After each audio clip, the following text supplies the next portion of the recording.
against lawful mainstream corporation tax, or which was repaid under the foreign income dividend regime. So these were claims for time value for what was sometimes called the period of prematurity, or the SEMPRA period. So these were all either repaid or utilised before proceedings were issued claiming them? That's right. That's what we're dealing with under the set-off issue. There were, of course, other claims in... Yes, but we're dealing with the prematurity of payment, the time value of the prematurity. Exactly right, my lord. It's those time value claims to which the set-off issue relates, not any other claims. We'll see when we get to the limitation issue, there are corporation tax claims. Those are AXA UK's claims. They're not relevant to this issue. So it is just ACT and it is just time value. Point 3, by the time of Prudential High Court, so this is trial in July 2013, judgment October 2013, order January 2014, House of Lords in SEMPRA had decided that a restitutionary claim applied for that period and it was to be measured by compound interest. What Mr. Justice Henderson records in Prudential High Court is the revenue's concession that a restitutionary claim is available. That's paragraph 195 of Prudential High Court. It's at page 2155 in the bundle. It's 2155. And all I really need from that is the first sentence. The revenue accept that compound interest is payable in respect of the utilised ACT claims because that is what the House of Lords decided in SEMPRA. And in the light of that, there is a conclusion then at 242, which is page 2177,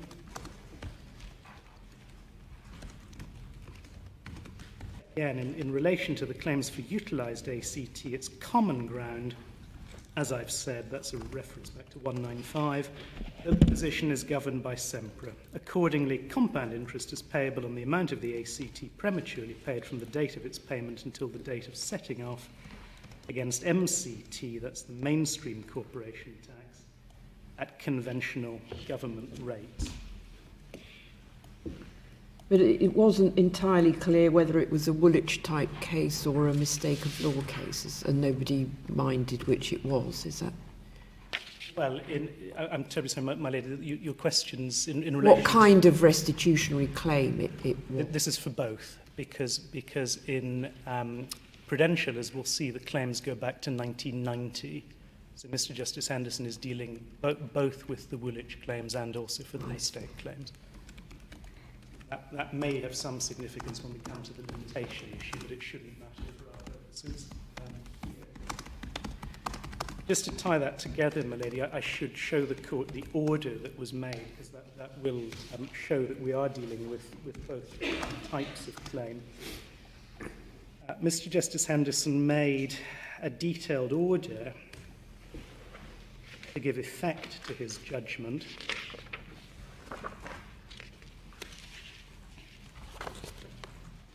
And that order is in tab 26 of the bundle, starting at 646.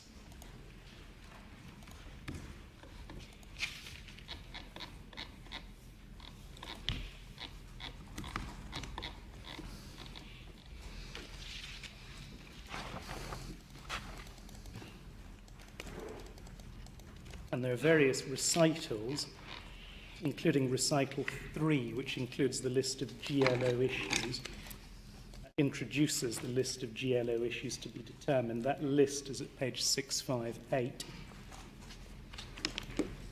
And it's also noted, this is the resumed trial.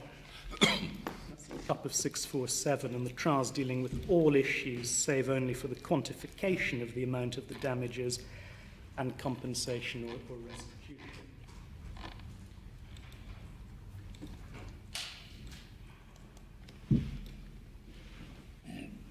That's the point, as it happens, that Mr. Justice Henderson emphasised in paragraph 191 of his judgment. It wasn't a split trial, but I don't need to go back for the moment. The point about lawful ACT utilised against unlawful MCT, that is recorded in the second recital on page 647. It's little b.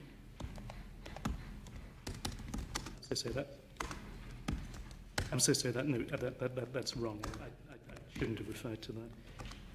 We can pass over that. That's a different point.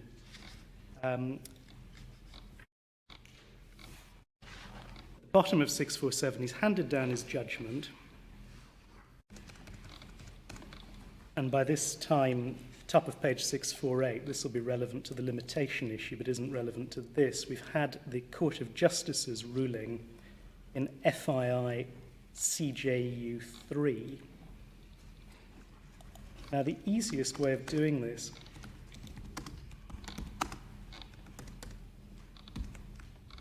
is probably to go first to the list of issues.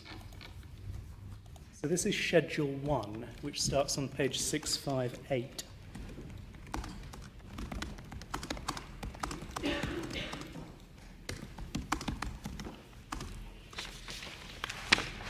And for the purposes of the set-off issue,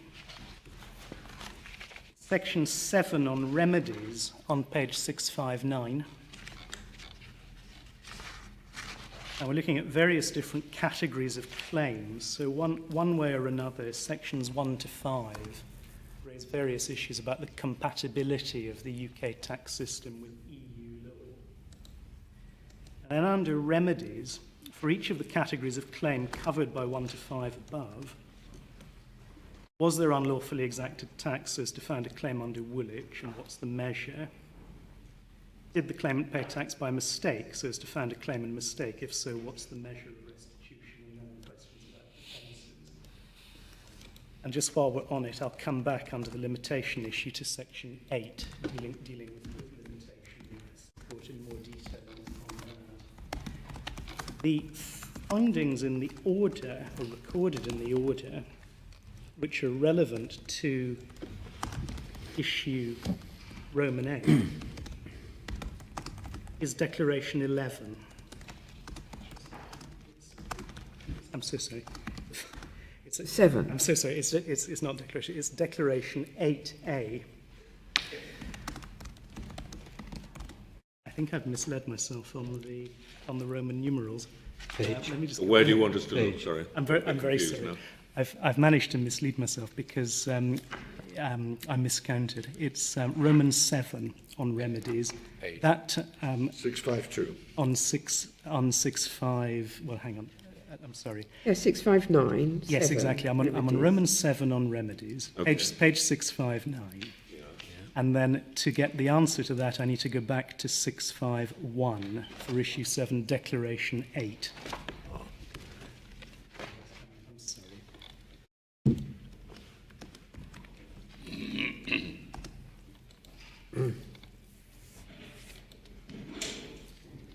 And what's being dealt with here, among other things, Declaration 8A, Roman 2, it's the time value of the overpaid tax in the case of utilised ACT. And going back to the question my Lady Rose put to me, it's in principle recoverable by either a Woolwich claim or a mistake-based restitutionary claim. That's subject to defences and limitation. There's a finding on mistake in Roman 3. And then Roman 4 is the specific point about unlawful ACT utilised against lawful MCT.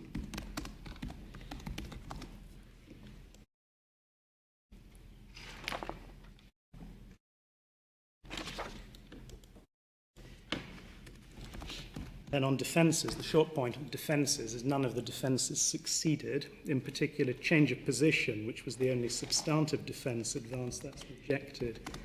In paragraph 9, capital A, on page 652, 9A and 9B. Those declarations feed into the operative part of the order. Paragraph 1, bottom of 652, reiterates the rejection of the change of position defence.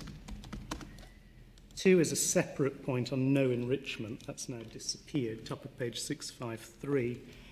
What matters for my purposes is 3D, little 1, and 4. So paragraph 3 puts into effect the finding that the claims are claims for restitution of the payment by mistake of taxes unlawfully exacted, and those claims are being upheld. And so far as GREA is concerned, it's little d, little 1.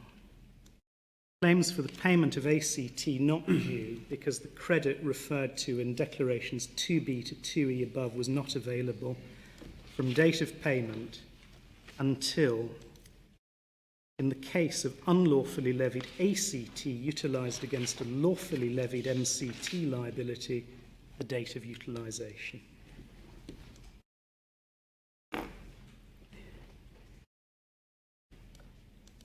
And just in passing, 3 little a, that's the corporation tax, that's relevant to AXA UK, which we'll come back to on the limitation issue.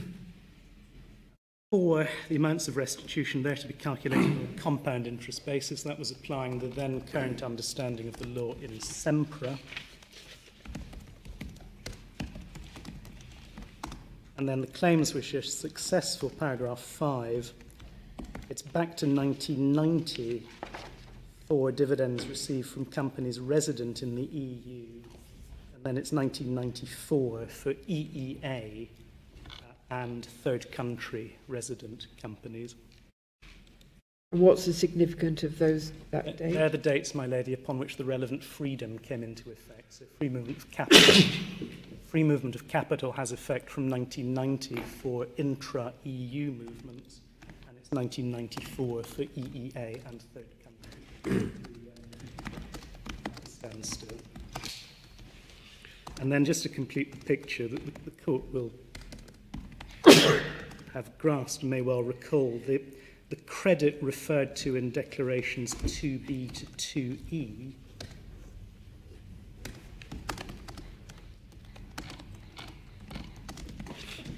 So where are we now? I'm so Page? I was in page 653 and in 3 little d. Yes. And the order is referring to the ACT not due because the credit referred to in declarations 2B to 2E was not available. That credit is the so-called dual credit, which you'll see on page 649.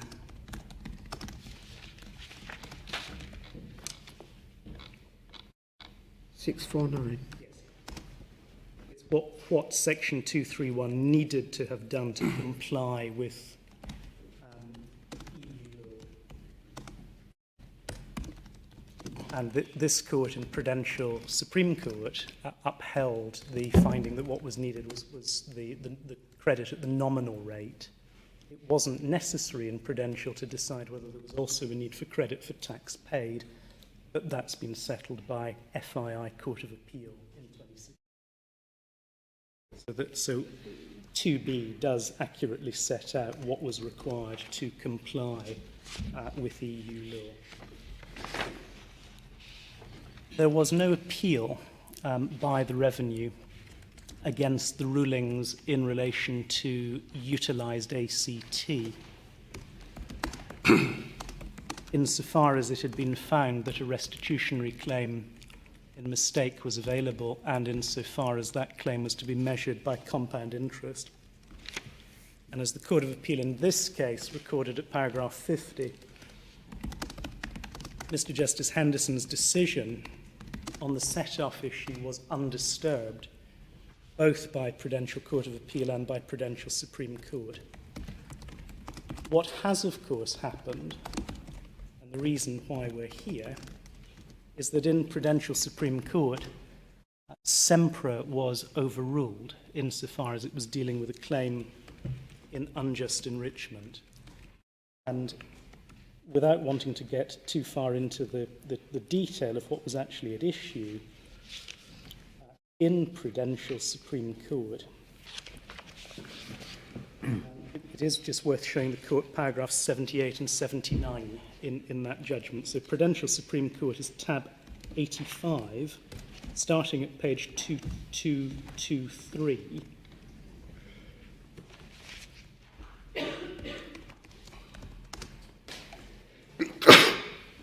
Some of this I may need to come back to on the limitation issue, but what the court was dealing with was issue 2, which it introduces at page 2249, paragraph 34,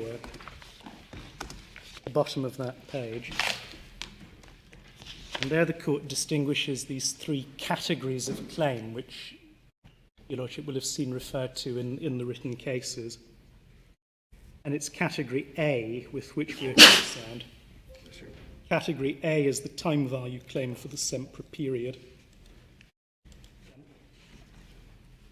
B is what interest is due on other unlawfully levied tax, so that would be surplus ACT or unlawfully levied corporation tax.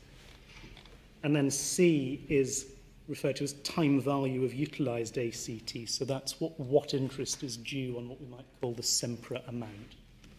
So C is what interest is due on the category A claim.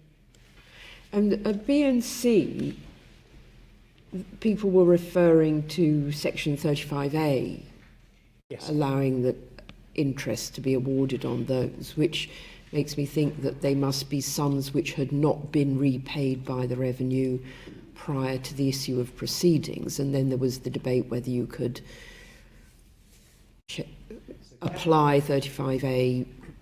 So category B is certainly an amount not repaid before the issue of proceedings. Right. That's absolutely right. Category C would not be such an amount. Category C is what interest is due on category A. And category A is the amount which is either being set off or repaid before proceedings. At this point in time, the revenues case was that the category B and C amounts attracted interest under section 35 capital A, and it was simple interest. And Prudential was saying, no, applying the logic of Sempra, it's a restitutionary claim and it's compound interest on all three categories. I hope that helps with my lady's question. There is a detailed discussion of the nature of restitutionary claims and the ability to award interest. Punchline comes in paragraphs 78 and 79, or perhaps actually starting on 77, where the court... Where would... I'm so sorry, this is 2261, paragraph 77.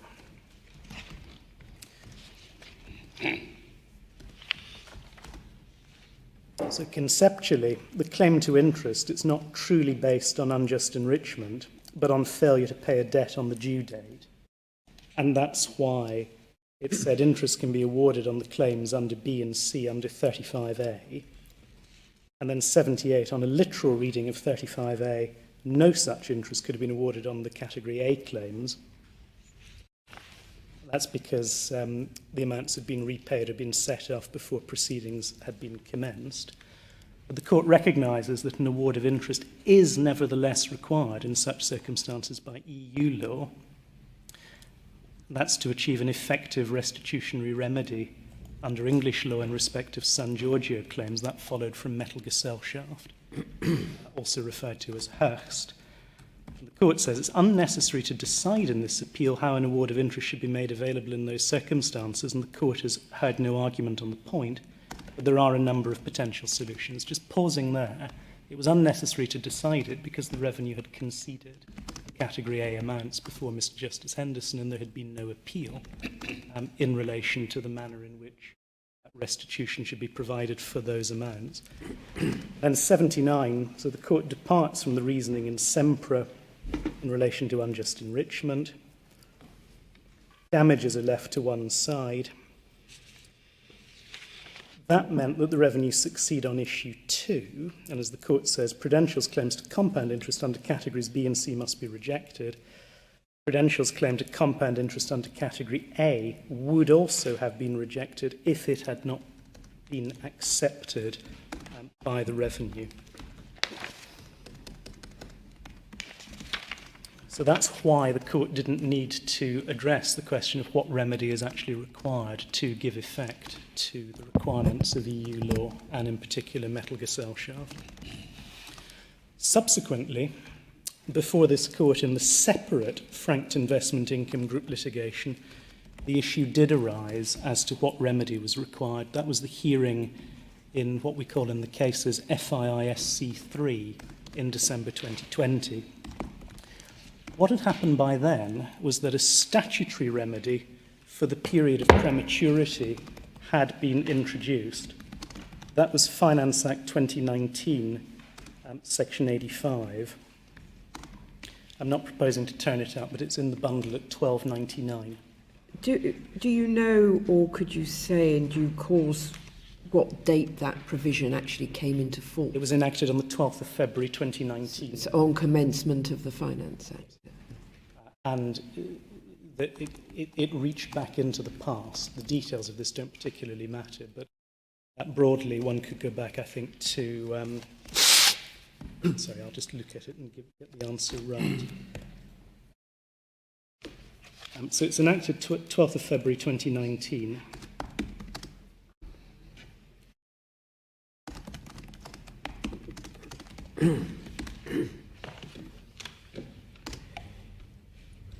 And then broadly, one was able to use this remedy going back, I think, to 1993. That's the date from which various rates are specified. The debate in FI Supreme Court 3 was whether nonetheless there was a common law claim which attracted the benefit of the extended limitation period in section 32(1)(c, and this court held no, there was not. So the court held in FISC 3, that was July 2021, that statutory remedy was the applicable remedy for the period of prematurity. The statutory remedy, of course, could not have been the applicable remedy had the question been addressed in Prudential, because in July 2018, when this court gave judgment in Prudential, Section 85 did not exist. So that's the background. But in FII SC3, were they saying that because of the statutory remedy, there was now no longer a common law claim, or were they saying there had never been a common law claim and now the problem about the wording of Section 35A has gone away? Arise, it's the latter. Has gone away. It's the latter. Yeah. Yes, I wasn't going to take you through that. There's a long discussion in SC3, but that's the nub of it. And the court says nothing was taken away by the introduction of the statutory remedy with which EU law was concerned, and there was no breach of the principle of effectiveness. So what we have in the test case is a definitive ruling in Prudential High Court that there is a restitutionary claim for the period of prematurity. It's made as a result of a concession by the revenue, but the ruling is never disturbed in the test case in Prudential. That's why the argument here focuses on whether an otherwise order should be made. That's the basis upon which the Court of Appeal decided the case against GREA, and my submission is that was not an appropriate order to make in this case.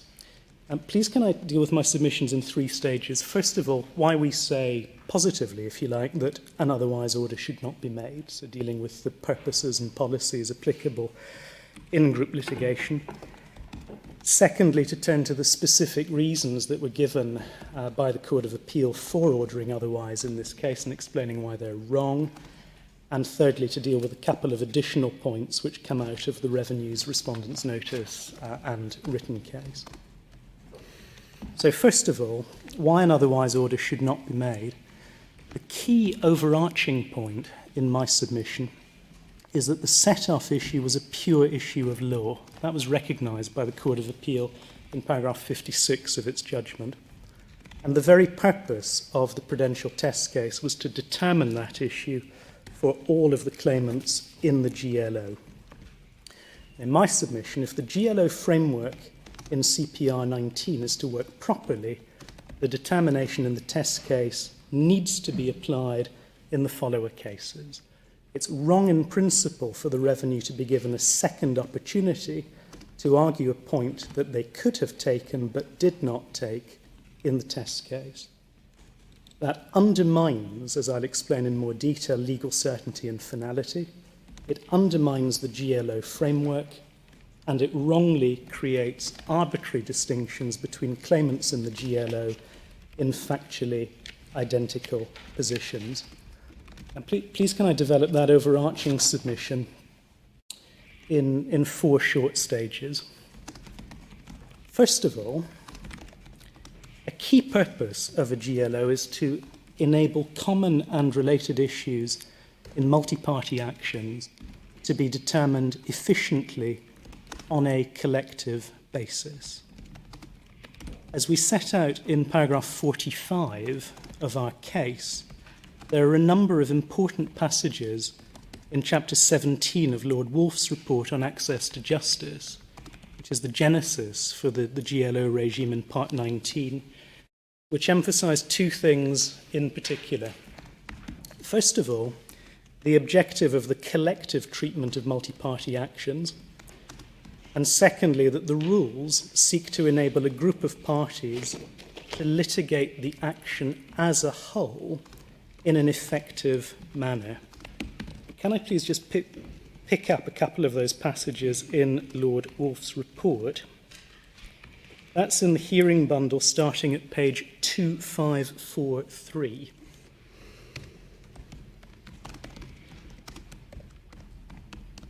Paragraph 2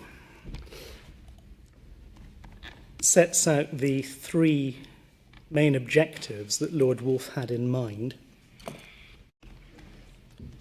And 2a is providing access to justice. Now, Lord Wolf had here in mind a situation where large numbers of people have been affected by another's conduct, but individual loss is so small that it makes an individual action economically unviable. Now, that's not really this case, although it will often be a feature of group litigation. What is clearly on point in the context of this case is the second objective, little b. So providing expeditious, effective and proportionate methods of resolving cases where individual damages are large enough to justify individual action, but where the number of claimants and the nature of the issues involved mean that the cases can't be managed satisfactorily in accordance with normal procedures. And then C, to achieve a balance between the normal rights of claimants and defendants to pursue and defend cases individually and the interests of a group of parties to litigate the action as a whole in an effective manner. So they're the overarching objectives that then feed into part 19. And Lord Wolf is responding, just going a little bit further into the detail of this. If we go to paragraph 7, bottom of page 2545, you see in paragraph 7, Lord Wolf is responding to problems with the existing rules for dealing with multi-party actions. And he emphasises at the end of paragraph 7, when he's dealing with joinder and consolidation, that it's better that multi-party litigation be dealt with on a collective basis before actions have already begun, and recognises that joinder is not satisfactory where the interests of claimants differ. And that objective of enabling the collective treatment of multi-party actions, or put another way, taking a number of claims and allowing them to be managed and progressed as one, that feeds into a number of policy choices as to how the rights of claimants and defendants should be balanced in this context. And Lord Wolf is explicit in paragraph 9 about the competing interests of claimants and defendants. We can see there he recognises that claimants will want to focus broadly on common or generic issues, defendants will wish to identify and investigate each individual case. And the policy choice that's been taken is parties are not going to be permitted to investigate every issue in every case. Rather, for common issues where a test case is designated, it's the test case that's going to resolve those issues. Then moving on to paragraph 14, it's recognised at the end of the paragraph, this is commenting on work that the Law Society had done, that special arrangements will be required, it's the final sentence, in relation to multi-party actions. And those special arrangements, that's what ultimately is set out in Part 19. I don't think they were invented by Wolf Report, were they? They were already, there was already group litigation that was just being managed without any particular rule. Yes, that's fair, my lord. Yes. So it's commenting on problems with the existing procedures, why those won't work, and setting out what is to be Was it the achieved. Emerald case that said that I'm so sorry, my lady. there was the Emerald case about the air cargo that said that set a very narrow scope for the existing provisions, I think, that made it difficult. Well, yes, there was nothing. There was the representative action, which of course is of much greater antiquity than the rules that we're talking about. That's what I was thinking. And there were numerous cases where the courts, using the existing powers such as they had, were trying to deal with cases like this. And what this report is doing is saying, actually, we need something that's more specific and more particular to the problem of group litigation, and that's what then comes in Part 19. And just sticking with the policies at play, paragraph 16, page 2548. First sentence, it's emphasising the need for early control. And then this is down into the specifics of how this is going to be done. But one can see from the final sentence what Lord Wolf has in mind is collective management by the court. That's the end of paragraph 16. And there's a similar point at the end of paragraph 20.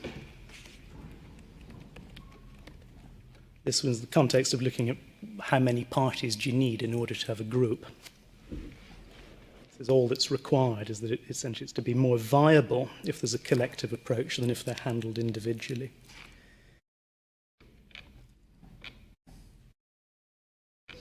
And then paragraph 21 sets out a number of potential different approaches. That's a point we'll see actually reiterated in the commentary in the White Book. There are various different ways, if you've got a group, that you can deal with it. We're dealing in particular with a situation where there's a test case, and Lord Wolf made some observations about that in paragraph 40, page 2555.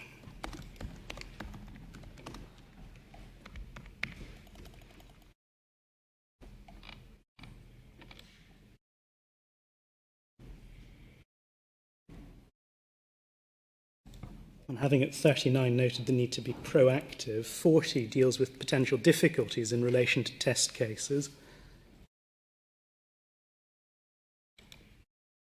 And there are two problems that are particularly relevant for us.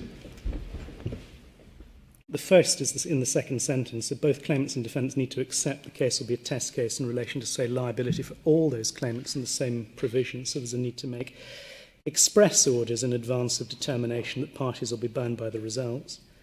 And then secondly, there are problems if the test case turns out to be atypical. And the examples given are if the test case is disposed of on particular grounds, or if the judgment is couched in such a way that it leaves undetermined the similar issues in other cases. Was an express order made in this case in advance of determination? Well, by results? The express order was that Prudential should proceed as the test case for a set of listed issues, including the set-off issue. I can show you, Lordship, that.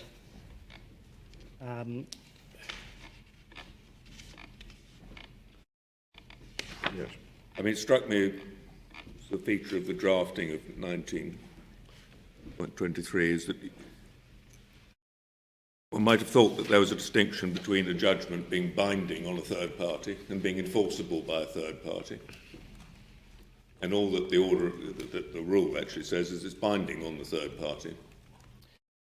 Well, there's going to need to be judgment in each individual follower claim. The significance of bindingness, and I'll develop this, is in my submission that when it comes to the follower claim can't be decided in a manner that's inconsistent with the binding ruling. I know, but you're interpreting that as meaning that it's binding on the revenue, in this case, in favour of the third party. It's also binding on the claimants. We can't try and do any better than the result that Prudential gives. I'm just looking at whether the wording of the rule actually does what you want it to do. Yes, well, one has to give content, my lord, to the concept of the judgment or order being binding. Being binding on the third party. So by the third party, I mean the parties to the other claims, the parties other than the lead claimant. Well, it's binding on both those parties and the defendant of those claims. That's how it's being read, anyway. Yes, no, well, I don't understand. On the parties to all other claims. Yes. My lord, I'm relying. Yes, I see. So on the defendant to the claim, as well as on the claimant. Yes. It says in terms, judgment or order is binding on the parties to all other claims that are. Yes, I see. So on defendants and on claimants. Yeah. So there's no. I'm not trying to take a clever point. No. Revenue's stuck with it, and we can go and do something else. The wording does what you need it to do. But Lord, yes, it very firmly does. Suppose that in FIIFC 3, it'd gone the other way, and they'd said, yes, there is a claim, and also we disagree with what Prudential said, what we said in Prudential on B and C, yes. And there's also a claim for B and C. Yes. What would then, would AXA UK then say, well, we want B and C as well now, because Prudential, insofar as it knocked out B and C, has been overruled? My submission is AXA couldn't have done that. It's a consequence of the revenues argument in this case that they could do that, in the hypothesis your ladyship is putting to me. But my position is that the point of the test case is to give a final and conclusive judgment, and if what we're dealing with is a test case, CFC and dividend GLO is a different GLO to FII. There are different qualifications for getting into to those two GLO. And so if in different litigation, the test case in the CFC and dividend GLO is said to be wrong in law, and it's a pure point of law of the kind that your ladyship has just identified, AXA UK would be stuck with that, or GREA.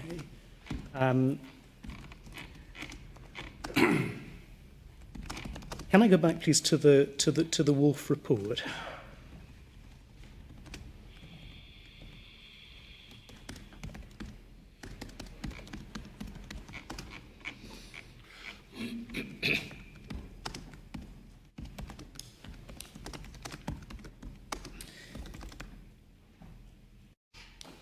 I was in paragraph 40.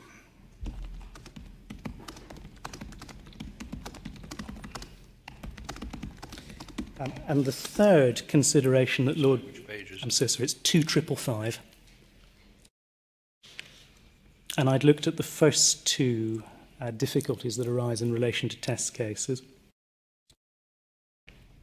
The third is a more specific observation about legal aid, but it is also of significance because it illustrates that the rationale of the test case approach is that it may offer what's called the most economical way of resolving actions affecting numbers of people in cases as diverse as he has in mind pharmaceutical products and housing disrepair. Well, there's a very wide range of subject matters that GLOs will cover. Now, all of this is presupposing a alteration, even a reduction, of the individual rights of claimants and defendants to have their own individual day in court. and that's a point that's made expressly in paragraph 69 on page 2563, which is the last paragraph I need here. The rationale behind multi-party actions is that the diminution of the individual rights of claimants and defendants makes the overall action more practicable and less costly to progress. And then there are various recommendations as part of ensuring that those rights are protected. Now that emphasis on the collective nature of the process, or of enabling a series of individual claims to be managed and progressed as one, that's continued in the case law. And I just will show the court one passage in the authorities which we set out in paragraph 46 of our written case. It's paragraph 31 of Lord Wolfe's speech in Boak Allen. And in the original, that is at 1476. 1476. Yes.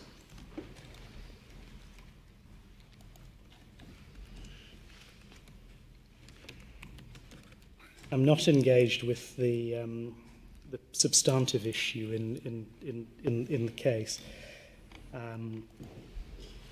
About treaties and the like. This is Lord Wolfe is the only judge who comments on these matters, but he gives a concurring speech dealing in particular with the requirements in relation to GLOs, because there'd been an issue, as it happens in that case, about how the pleadings were done. And I'm not so worried about that either. It's more the statement of general principle that I'm interested in. And it starts at paragraph 30. This is where Lord Wolfe says he wants to look at some broader points. And he was looking at the question of the amendment of the pleadings. But by the letter F, his concern was as to possible effect on future practice in relation to GLOs. Notes they could involve hundreds or thousands of different parties. And as he observes, any step which each of the many parties has to take and cumulatively so affect the total cost as to make them disproportionate. And so the step should generate the least possible cost.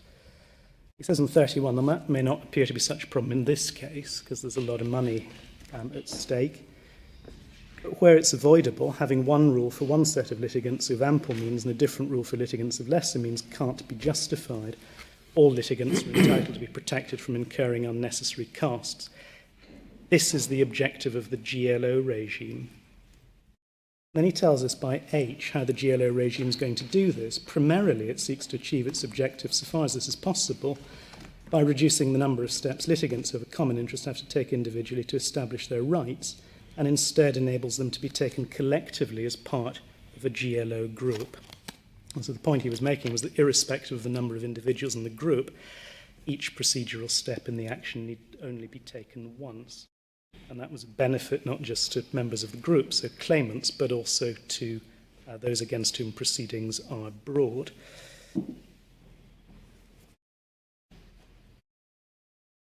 So the GLO process, it seeks to promote efficient and cost-effective disposal of cases which involve common or related issues of law or fact. That's what I draw out of what Lord Wolfe has to say. It's also, I'm adopting the words of Mr. Justice Henderson, actually in a judgment in the Prudential proceedings in 2010, at paragraph 70, which is at page 2085. He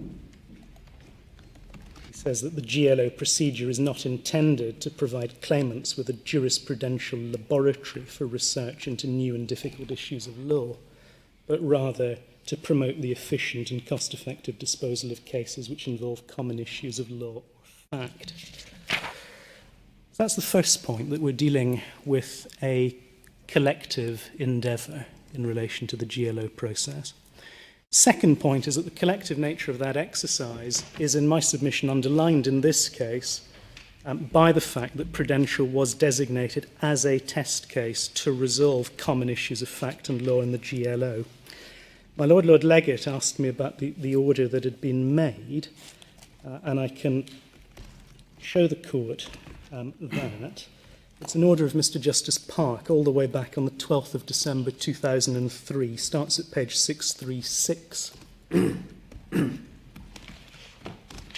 And it's paragraph 3 of that order, page 637. So claims are to be selected to proceed as test claims. One or more cases to proceed as test cases for the following issues. We're interested in EU issue quantum A and third country issue quantum A, so far as the set-off issue is concerned. That is, how should compensation or relief be assessed? It's on page 380 for the EU issues, and it's on 382 for the third country issues. And it's Prudential, if one goes back to page 637, it's Prudential which is to proceed as the test case. And one sees that in B, paragraph 3B.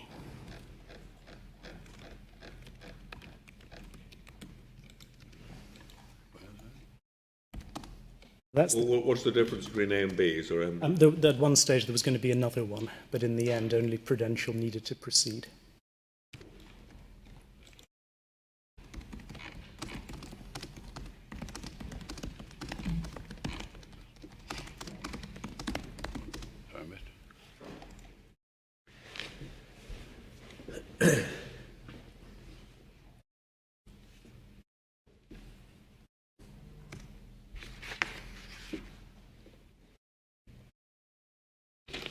And then 3.4, the trials of the test claims are to be heard together. And then 3.5, this is the point that Mr. Justice Henderson remarked on in paragraph 191 of his judgment in Prudential High Court, was all issues in the test case, in test claims, including liability for restitution, to be heard together. This is where we see that? That's 3.5, my Lord, 638. Thank you.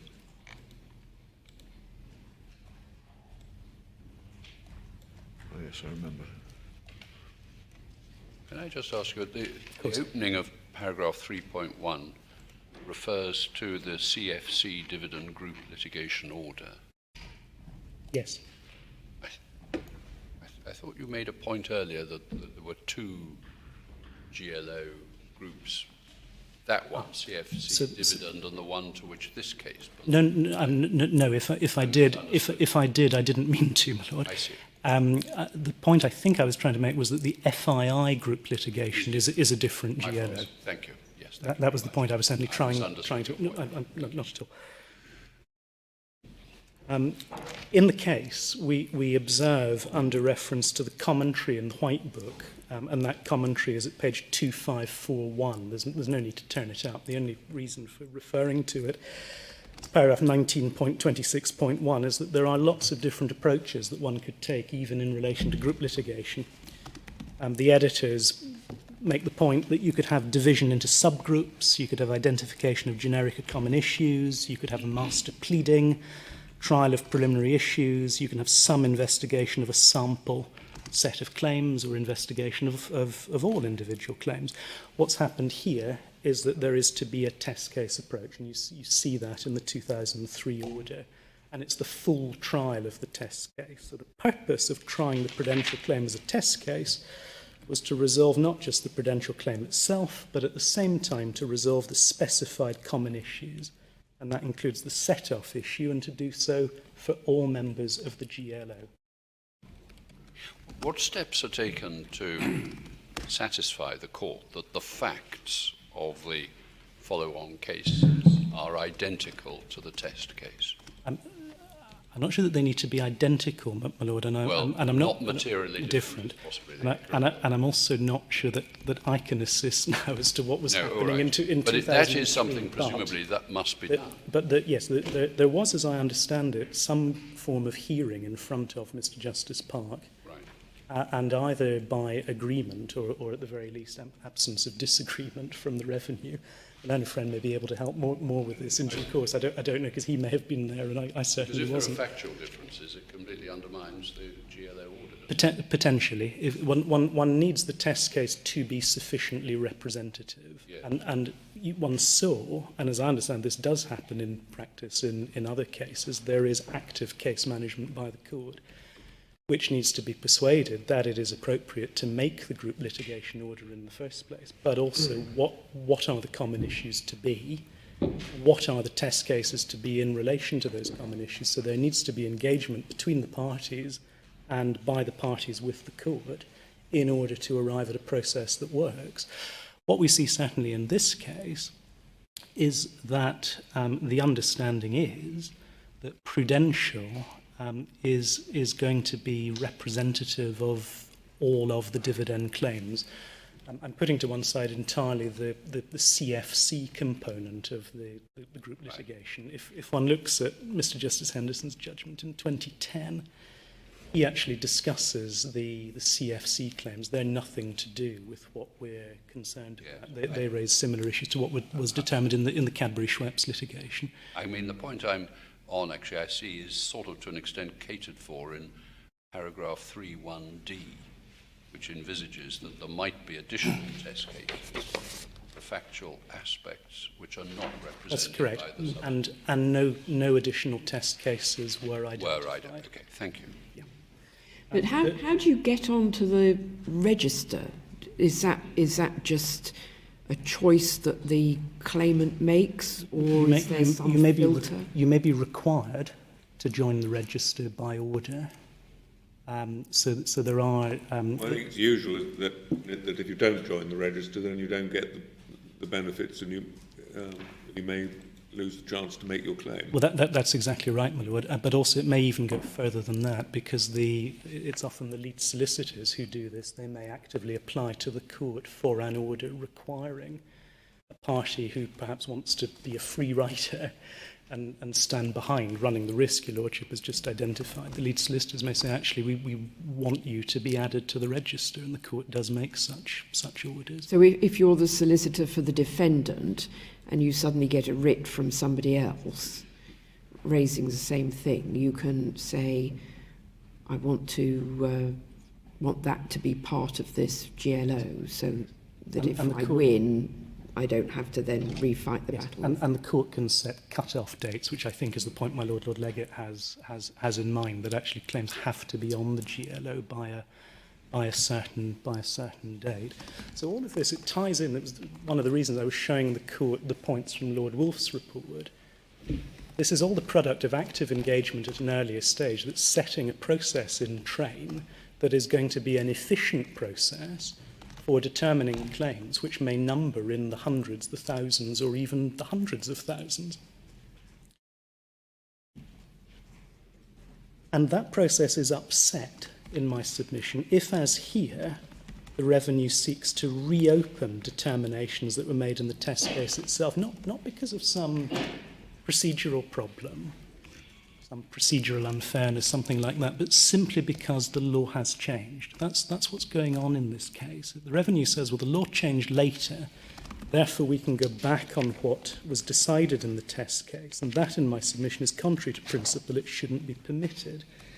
And I rely in that regard on the approach of the Chancellor, as he then was, in the Class 8 proceedings. This is Class 8 of this GLO. It's a particular subset group of claimants. The AXA claimants are not in Class 8. Class 8, to be in Class 8, among other things, the claim form needs to be issued after 31 March 2010. That's page 378 in the GLO, and that, of course, is not either of these claimants. So you're looking in Class 8 at claims which were issued later in time, and the Chancellor gave a judgment on a number of issues, including, as it happens, the question of limitation in that case. There's an issue I need to deal with under the limitation issue for this case. Class 8's at tab 69. starting at 1482. I'm not dealing at the moment with the limitation issue or with the question of ouster with which the Chancellor was mainly concerned. What I'm interested in is what we call the disputed issues.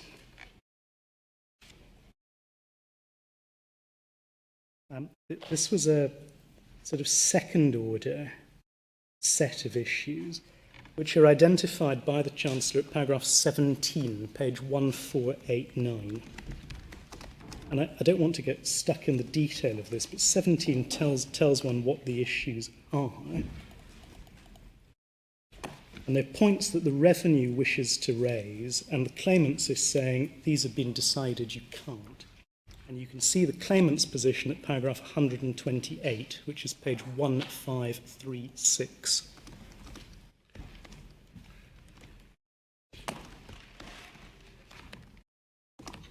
Mr. Margolin, who was dealing with these disputed issues, he said it's all already been dealt with, or it should have been dealt with in the Prudential test case. And the Chancellor refers to what was then CPR 1912, as the point. It's been renumbered since then. Ultimately, there were 4 of the 5 issues that actually mattered when the Chancellor gave his judgment. Standing back from the detail, if one reads through 128 and following, what the court will see is that 2 of the issues could be pursued by the revenue because the issues in question were essentially ones of fact. But for 2 of the issues, the Chancellor accepted the claimant's submission that these were points of law already decided and which the revenue couldn't reopen. One of those examples is the first disputed issue, which starts at paragraph 131. It's a particular question about the effective rate of corporation tax. Was it generally lower than the nominal rate? The detail doesn't matter. The revenue's argument... What page? I'm so sorry, this is on page 136. 1536. 536. That's the argument is introduced at 131. And there's a lengthy passage set out from Mr. Justice Henderson, which I can skip over. All I need is the revenue's position at 132, 1538. They said all of this is obiter dicta, because actually the ruling was it should have been pleaded and evidenced. So there was no judgment or order, said the revenue. The Chancellor rejects that point, paragraph 133, and if the court reads that, he emphasises there must be finality to litigation, and the point has been decided. And the fact that the revenue might have done better, this is the final sentence, if they'd raised the point earlier, that doesn't assist them. So they were not permitted to raise the disputed point again in the GLO. It had already been finally decided. And then there's a similar approach in relation to the 5th disputed issue, which is paragraph 142, page 1540. Was it being argued that even though it had been finally decided, he should order otherwise? Not in those terms, my lord, no. But I'm not quite sure why. Well, I'm just simply showing the approach. Is all I'm showing at this stage. Similar approach in relation to 142 to 144. Yes, your purpose is simply to show that the ordering otherwise at a very late stage undermines the GLO. That's exactly right, Lord. Yes. And that was so in relation to the 5th disputed issue, even though there was at the very least a possibility, as one sees in 143, that the very same issue may reach the Supreme Court, as indeed, as it happens, it did in FISC 3, as my Lord Hodge and Lord Hampden may remember. That didn't matter either. 144, the point is that the issue is a purely legal question. There's therefore no reason why the answer would be different in these claims as opposed to the Prudential claims. And so the FISC 3 was an appeal from this Class 8? No, it wasn't. The point was that by the time Class 8 was being litigated, there was an appeal from what we call FII Court of Appeal 2, decided in 2016, yes, which was pending before the Supreme Court. But this is a completely different GLO from FII. It is. It's different from FI. It's the same GLO as this one, but it's a different class. Yes, Lord. I mean, at 144 here, the Chancellor ends by saying the point is that the issue is a purely legal question, and there is therefore no reason why the answer would be different in these claims as opposed to the Prudential claims. Yes. Yes. Is that the case here? Well, it depends. It depends whether you're looking at the ruling in the test case. If you're looking at the ruling in the test case, that is the case here. If you're looking at the ruling in Prudential SC as discussed in FII, then the answer is no. So, that's a very stark issue that arises for this court, my lord, is which law does one look at? And he refers to 2 bites at the cherry, which I always think means you can re-argue the same point. Well, normally, my lord, it's put in terms of not being permitted to argue the same point. Correct. Because he's saying you can't have 2 bites of the cherry given the GLO I frame. mean, the question is one of principle. I'm not sure whether these remarks help at all. Your argument is that if it's been decided for Prudential, then it's been decided for everybody, Yes. and you can't have another go at that. That's exactly my That is point. the key submission. That's the key submission, Lord. And just to underscore that, and this is only a decision on permissions, it's not authority for anything, but if one goes to 1553, this is the Chancellor's decision on permission in the same case. And paragraph 14, 1553, he provides some further insight into his reasoning. And he says that the basis of deciding... Page 1553. 1553, oh, I see. Paragraph 14. Oh, I see, yes, sorry, yes, I'm with you. And I simply note this as some further insight into the Chancellor's reasoning, which I've just shown the court. He says he's decided which disputed issues HMRC can run and which it cannot, on the basis that the whole substratum of a GLO provided for by CPR 1912 is that decisions made will bind all the claimants. And he says the idea was that essentially the test case would bind unless the facts were different in specific Class 8 GLO cases. Now, of course, that's a permission decision only. It's not authority for anything. But as a point of principle in my submission, it is absolutely right. That approach is fully in line with the policies and purposes underlying the GLO regime. My submission is that the same cannot be said for the Court of Appeal's judgment in this case. So that's point 2. Point 3 is that making an otherwise order would give rise to unfairness as between claimants in the GLO. We know that the set-off issue is an issue of pure law. We know that issue was determined against the revenue in the test case. GREA's claim was stayed pending the resolution of the test case. GREA was required to contribute to the costs of the test case. On the Court of Appeal's approach, GREA will have had the resolution of its claim delayed in order for the test case to proceed on the common issues, including this issue. GREA will have had to help to pay for that. Prudential succeeds in the test case, but GREA does not get the benefit of that success.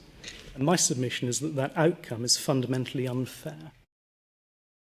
It creates unjustified differential treatment between the Prudential claimants on the one hand and GREA on the other. A key aspect of the GLO process was to enable the many claims on the register, and the register's in the bundle going over a couple of hundred pages, enabling those claims to be litigated and managed together. That avoided duplication of the court's resources. It was efficient for the parties. Critically, it allowed the claimants to benefit from sharing costs and also litigation risk. And that's precisely because the ruling in the test case was to be binding on their claims. And having a differential outcome on points of law, that is, in my submission, contrary to the objective of the regime, and it creates unwarranted unfairness as between the claimants. So that's point 3. Point 4 is that the Court of Appeal's ruling undermines the GLO framework. There are 2 aspects to this. First is that in my submission, the Court of Appeal's ruling cannot be reconciled with the scheme of 19-23. on page 1279. On the Court of Appeal's ruling, the Revenue has obtained an otherwise order over 10 years after Mr. Justice Henderson made an order ostensibly binding under 19.23.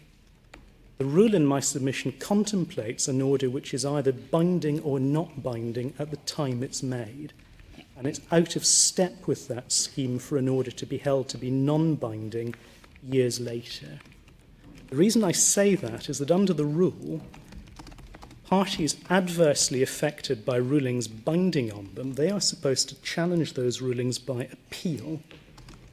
That's subsection 2. Subsection 3, which I'll come on to in a minute, that's for parties who are added to the register after the relevant judgment or order is given. But just pausing on the appeal point for a moment, 19.23(1)(a), that needs to work alongside the general provisions on appeals, which of course are in Part 52.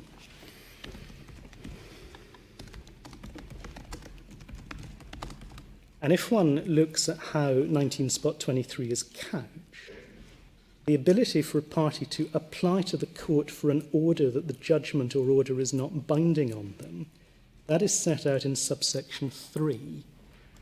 And that applies in relation to a party to a claim entered on the group register after a judgment which is binding on them was given or made. And the reason why that may arise is because in little b, in sub 1, the court may give directions as to the extent to which its judgment is binding on claims subsequently entered. So my submission is that an otherwise order cannot be a substitute for a party appealing an adverse ruling. That's why I say that 19.23 contemplates an order which is either binding or not binding from the time that the order is made. Yes, unlike your earlier points, this is a jurisdictional point. It's not saying there is a power, but you can't exercise it because it's unfair. Yes, You're saying, in fact, there isn't a power. yes, Do it now. Yes, I'm saying that, or alternatively, at the very least, this severely circumscribes the power. So it's either never, or it's hardly ever, and certainly not in this case. Well, if it's hardly ever, when might it be? Well, let me come on to that, Yeah. because I'm going to deal with The that. problem here is that the Revenue couldn't appeal the adverse order because they were parties to it and they were the losing party. Well, my lord, that's a particular feature of this group litigation, but the point of principle can't be turned off simply because a point's been conceded. This has to work. Supposing One could, for example, have different defendants in a GLO. Thing one, so you might have adverse ruling or point conceded, and a different defendant does want to appeal. I mean, the point One could was that 1923(2) is simply not applicable on the facts of this case. Well, it may have been very difficult for the Revenue to appeal, but Sorry, they couldn't appeal the Prudential ruling. having considered, well, my lord, they tried. I mean, I to. know they didn't take a point they could have taken. I appreciate that. But My lord, they tried to appeal the Prudential ruling on limitation, as we'll see in a few minutes.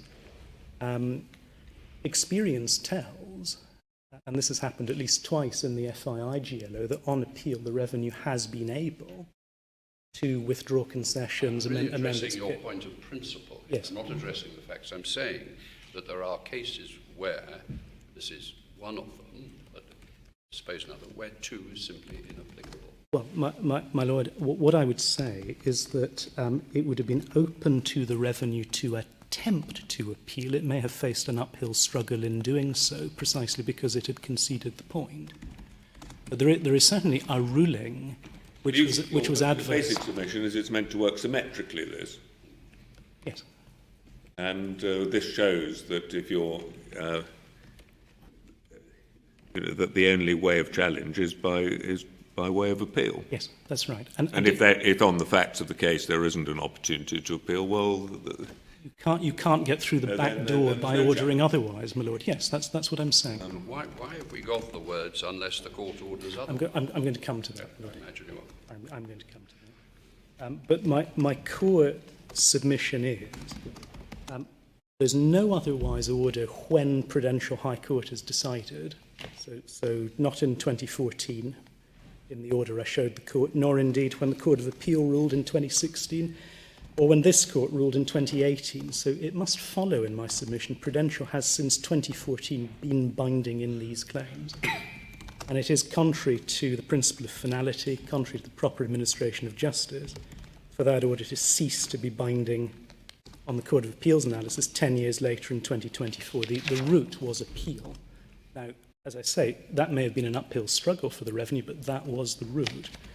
Yes, and so you say that the revenue, you may be coming on to this, so I won't keep you, Yes. but where the revenue says the concession only applied to Prudential, you say, well, look at CPR 1923. It was a concession across the board. It was a concession in the test case, and necessarily it's a concession across the board. There's no evidence that the revenue's position was reserved just for Prudential with the ability to come back for other people. Standing back from this, my lord, and regardless really of the detailed scheme of 19.23,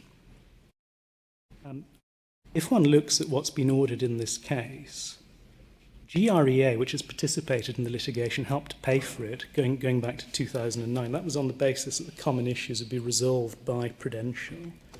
On the Court of Appeal's approach, every claimant in a GLO is going to want to be a test case if it's to obtain finality in its own claim.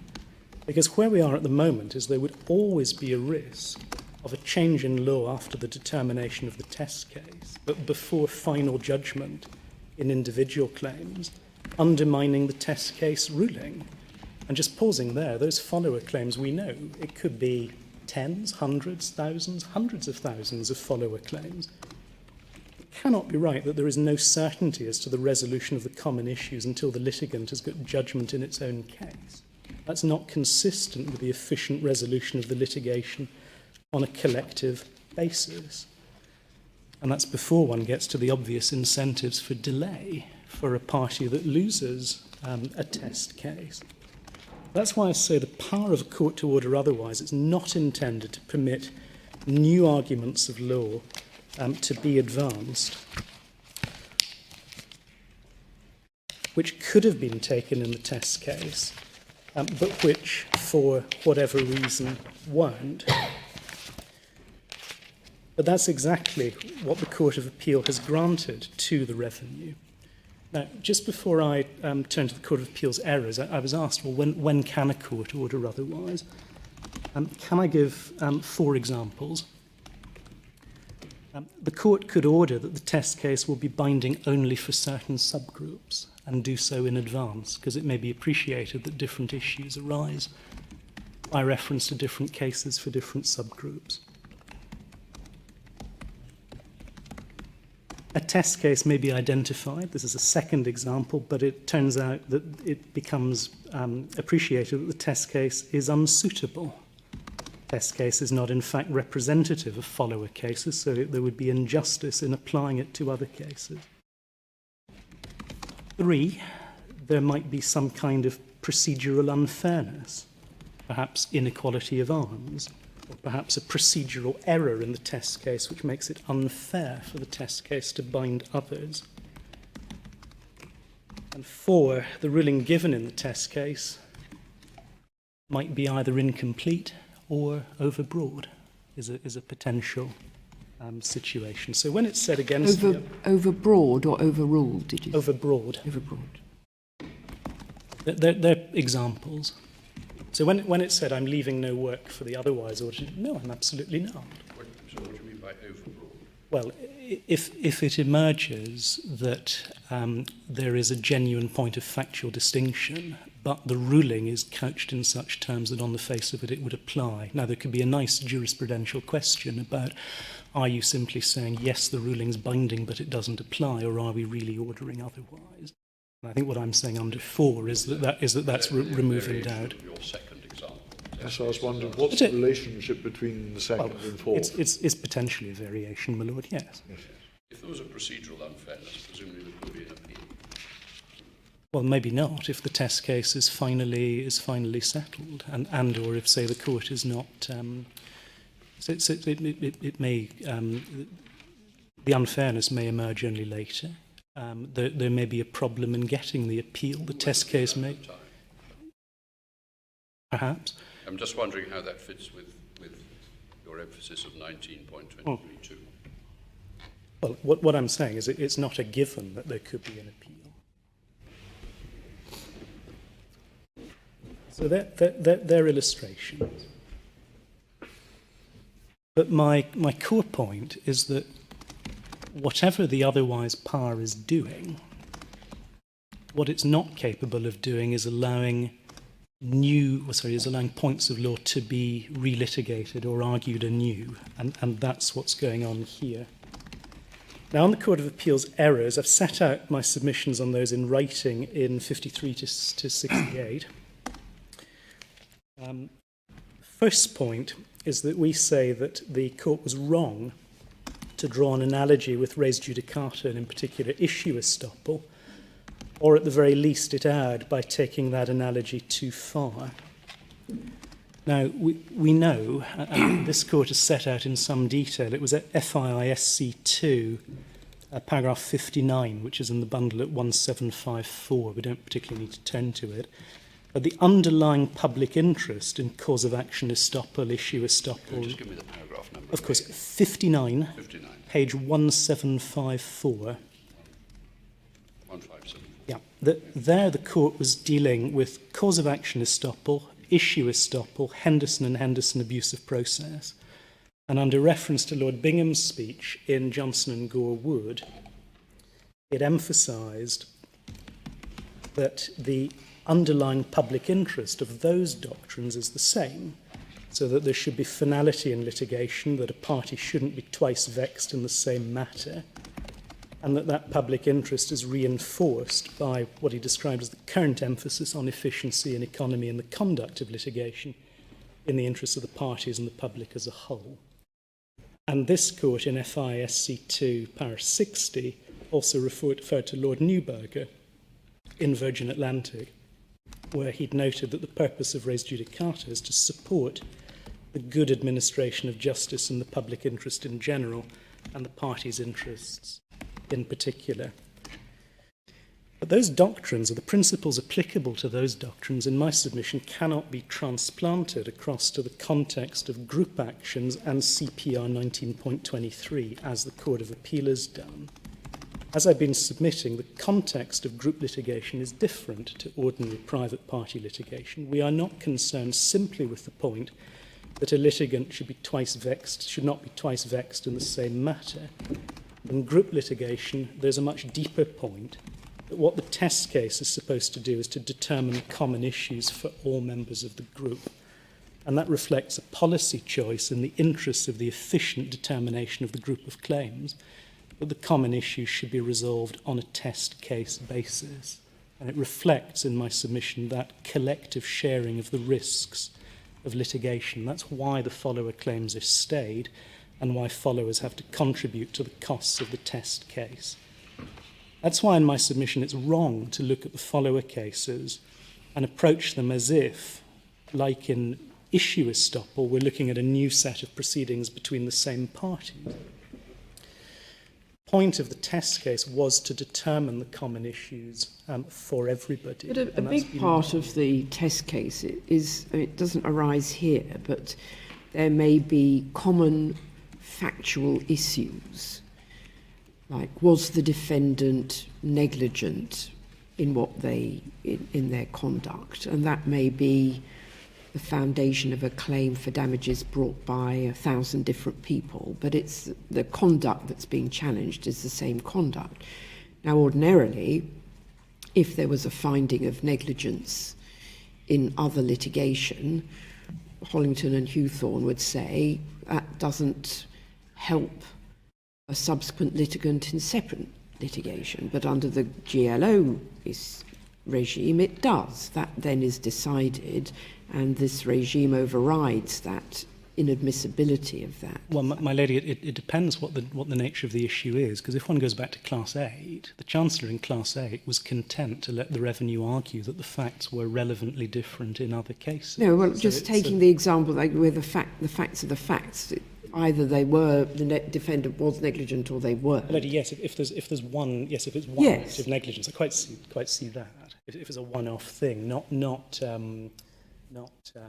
different conduct for all the different members. No, if it was the same conduct that caused a big explosion, yes, and it's found in the test case that the explosion was a result of negligence, yes, right, then unusually the test case finding of negligence would then be binding yes. in all the other cases, yes. whereas ordinarily it wouldn't.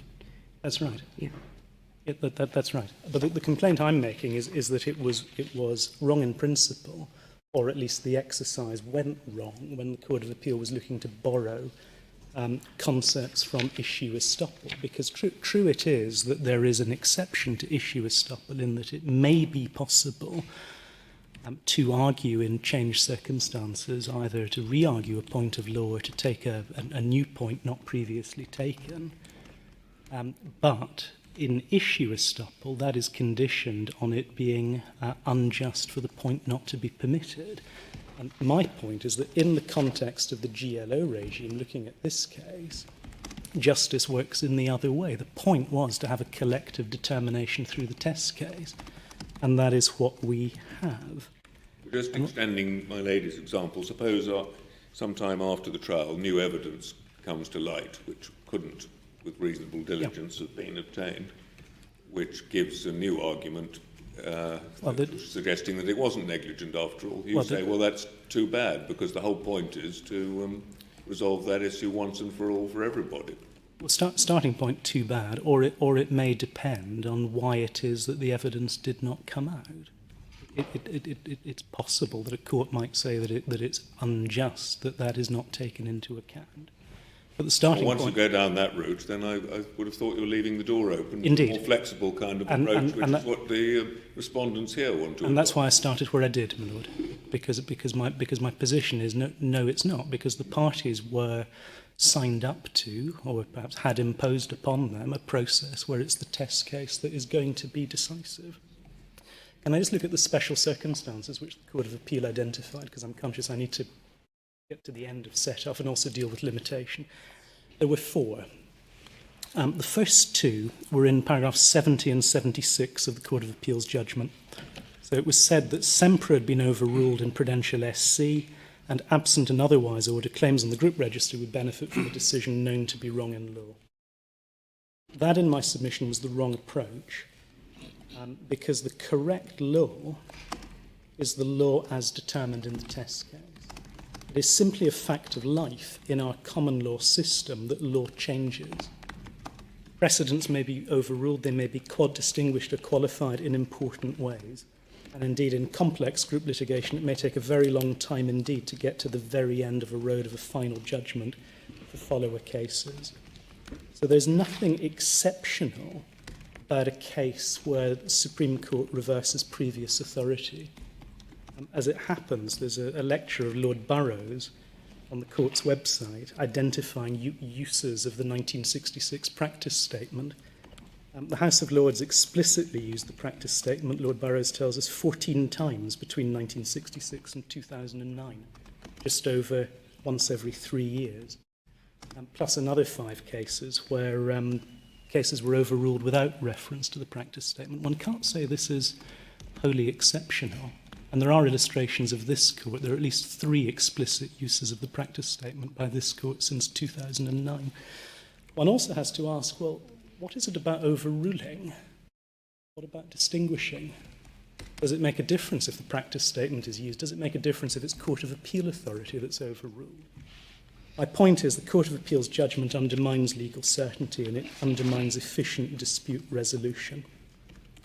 And it's wrong to say that follower cases are benefiting from a decision now known to be wrong in law.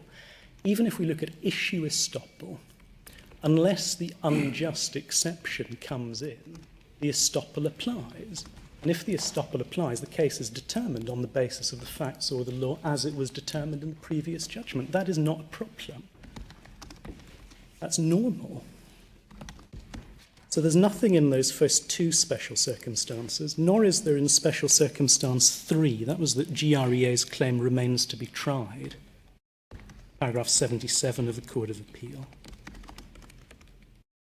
That doesn't make this case anything special. It simply highlights that actually the resolution of the common issues should be transmitted through the test case. And I've made my points about unfairness as between GREA and Prudential, and about the absence of sharing of litigation risk if the Court of Appeal is right. What sort of issues remain to be tried in the GREA litigation? Well, in principle, the quantum of the claims, although I think that's largely agreed, and the question of limitation, if it's still open to the revenue. But there's no sort of factual hearing that needs to take place. Not that I'm aware of, unless my learned friend wants to introduce yet further new points. But no, as I understand it, the valuation of the claim is largely agreed, according to the ruling this court makes on this appeal.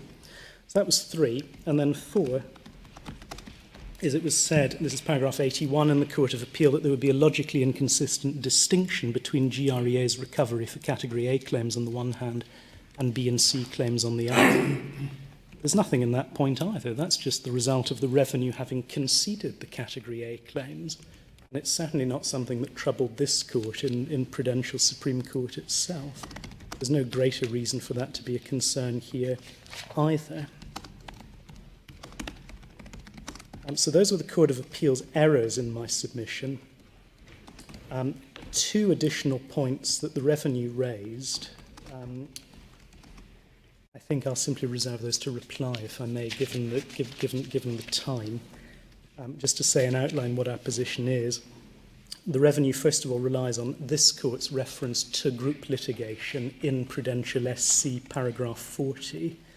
That doesn't help the revenue, because what that's dealing with is the Category B and C claims, not the Category A claims.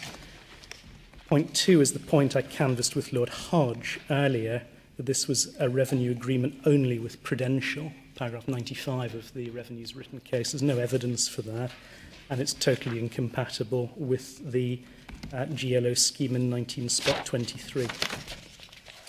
So those are the points on set-off. That takes me to limitation. 2 questions here.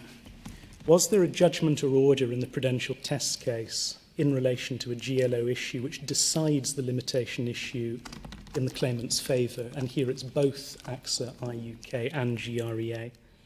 And the second is whether, if so, an otherwise order should be made. Limitation clearly was a GLO issue. It's identified as such in the GLO itself. Bundle page 380. That's EU limitation issue A and B. And there's a parallel provision for third countries at 382. And we saw Prudential being designated as the test case for limitation back in December 03, page 637 of the bundle. Sorry, just to say on page 38, oh yes, at the bottom, yes, I see. Yes, it's A and then over the page on B in either event. Thank you. From what date does the applicable limitation period start to run? And limitation was one of the agreed GLO issues at the Prudential HC trial in July 2013. 2 important points on context. 1, Prudential's claims went back to 1990. PAC had issued its claim in April 03, and then there were further claims 04, and then in 2009. So it's essential for the Prudential claimants to go back more than 6 years for them to get within 32(1)(c). The revenue had pleaded limitation, that's paragraph 26 of its defence, page 355 of the bundle, but the only basis upon which the revenue argued that the claims were time-barred was that section 320 of the Finance Act 04 was valid, and it turned off the extended limitation period in section 32(1)(c). there was no argument from the revenue that if Section 320 was invalid, then the Prudential claimants could not rely on 32(1)(c). The court will recall the validity of 320 is challenged both in the dividend GLO and also in FII. It's decided by this court in FII in 2012, where by majority it's held 320 is invalid, but given the views of the minority, a reference will be made to the Court of Justice. 107, the other provision, which is not relevant here, is dead in 2012. By the time Mr. Justice Henderson is giving his judgment, the Advocate General has given his opinion. That was September 2013, but the judgment of the Court of Justice was still awaited. Now, on what was decided in Prudential, we've explained the history of this in some detail in the written case. There's a short route and there's a longer route, and both are set out in some detail in writing. Can I just summarise the two routes? What's critical, as I've just said, is that there was no contest from the revenue that Section 32(1)(c) applied to extend the limitation period in the event that, as the Court of Justice duly held, Section 320 was invalid. In terms of the issues that were before Mr. Justice Henderson at trial, they are annexed to his order of January 2014, and the list of issues we saw started at page 658. And limitations, where I started to have difficulty with Roman numerals, it's Roman 8, bottom of page 659, and top of page 660. To what extent is the claim statute barred by a 6-year limitation period? To what extent is the claim for recovery under a mistake of law barred by Section 320? That was dealt with in the order, Declaration 11, and it's then reflected in paragraphs 3 and 5 of the order. Just ask the Court, please, to read Declaration 11, page 652. You'll see by this time we've got the Court of Justice's judgment. That had come in December 2012. 652. Yes, it's starting. The claims in mistake-based restitution are not subject to the limitation period in Section 320 and are in time.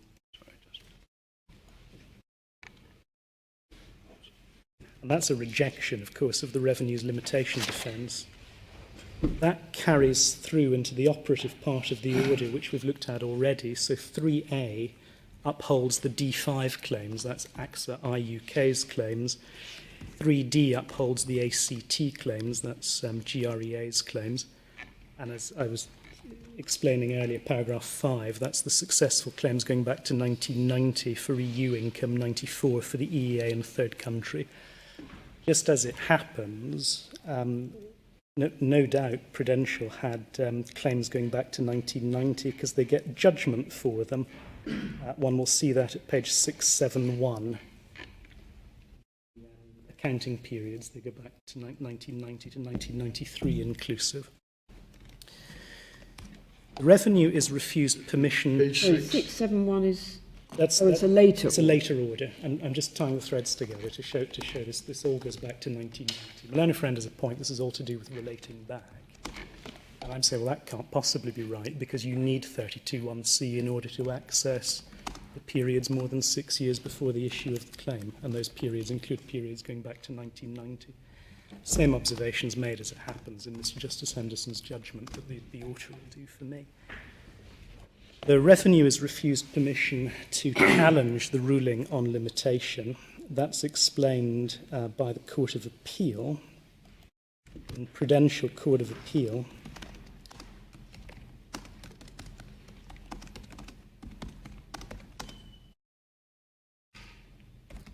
Which starts at 2183 in the bundle. The discussion on limitation starts at 156, which is 2221.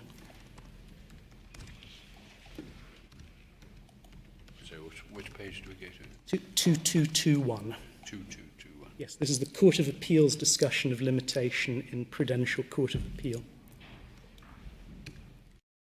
Right. Cutting to the chase, there was an issue about relating back. The revenue wanted to challenge that.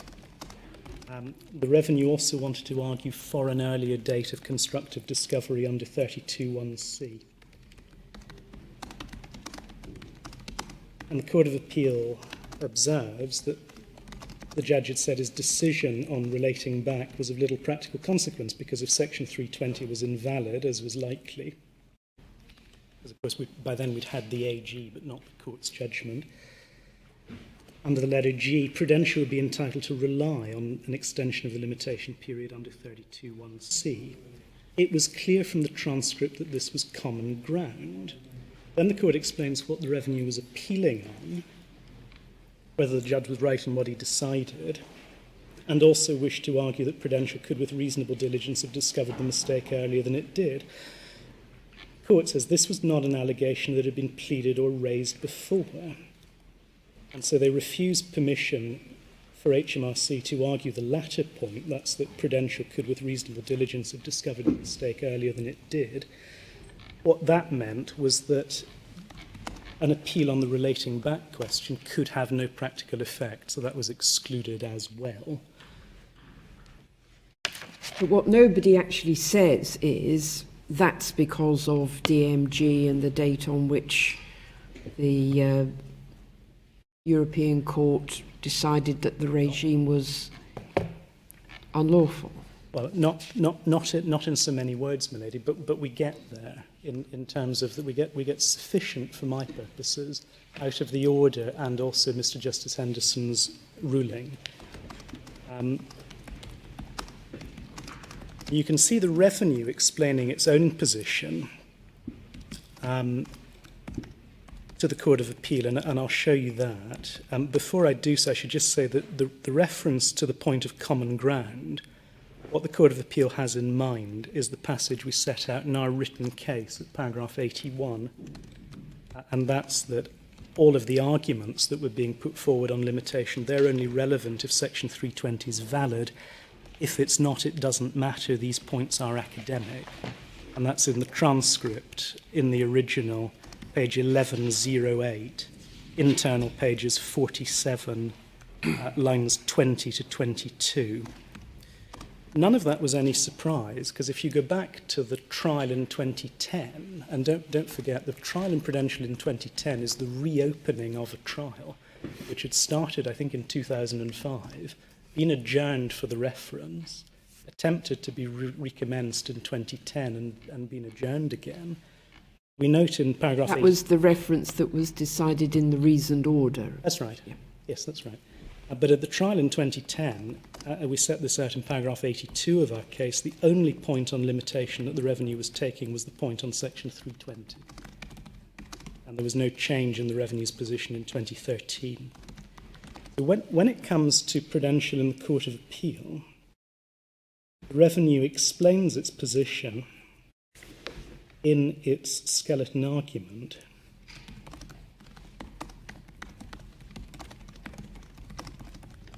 And the Court of Appeal skeleton for the Revenue in Prudential is tab 48, starting at page 967. The discussion on limitation starts at 988. I can skip forward to paragraph 90, 989.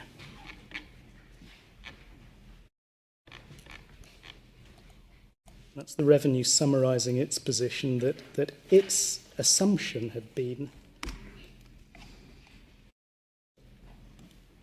that the claimants couldn't have been aware of the invalidity of the ACT provisions before at the earliest FIECJ1, so that's December 06, as it happens, the 12th of December 06. I think on one occasion in my case I say the 6th, so that's wrong, it's the 12th of December 06. What you see then in 91 to 93 is the Revenue trying to argue for an earlier date. They want 8 March 2001, that was the judgment in Metal-Gesellschaft. That's the point that the Court of Appeal refused permission on because it had been common ground before Mr. Justice Henderson. And Mr. Justice Henderson clearly also understood that point to be common ground. If you look at Prudential High Court, the discussion on limitation starts... So that was still a sort of a DMG-based Absolutely type right. of Absolutely right. date. The revenue at that stage were relying on really Lord Walker in DMG, and by this point in time there had been an observation by Mr. Justice, sorry, more than an observation, a finding by Mr. Justice Henderson in FIIHC2 in 2014 that the date was the 8th of March 2001. That ruling was successfully appealed to the Court of Appeal, and then in this court in FISC2, DMG is overturned. But in terms of what was at issue before Mr. Justice Henderson, you can see how the revenue was approaching matters. That's clearly how Mr. Justice Henderson understood it when we look at his discussion on limitation, which starts at 2178 in the hearing bundle. It's section 11, para 248 and following. And one could spend a lot more time on this, but I will try not to. I hope it suffices for now if I just note paragraph 255. So this is page 2180.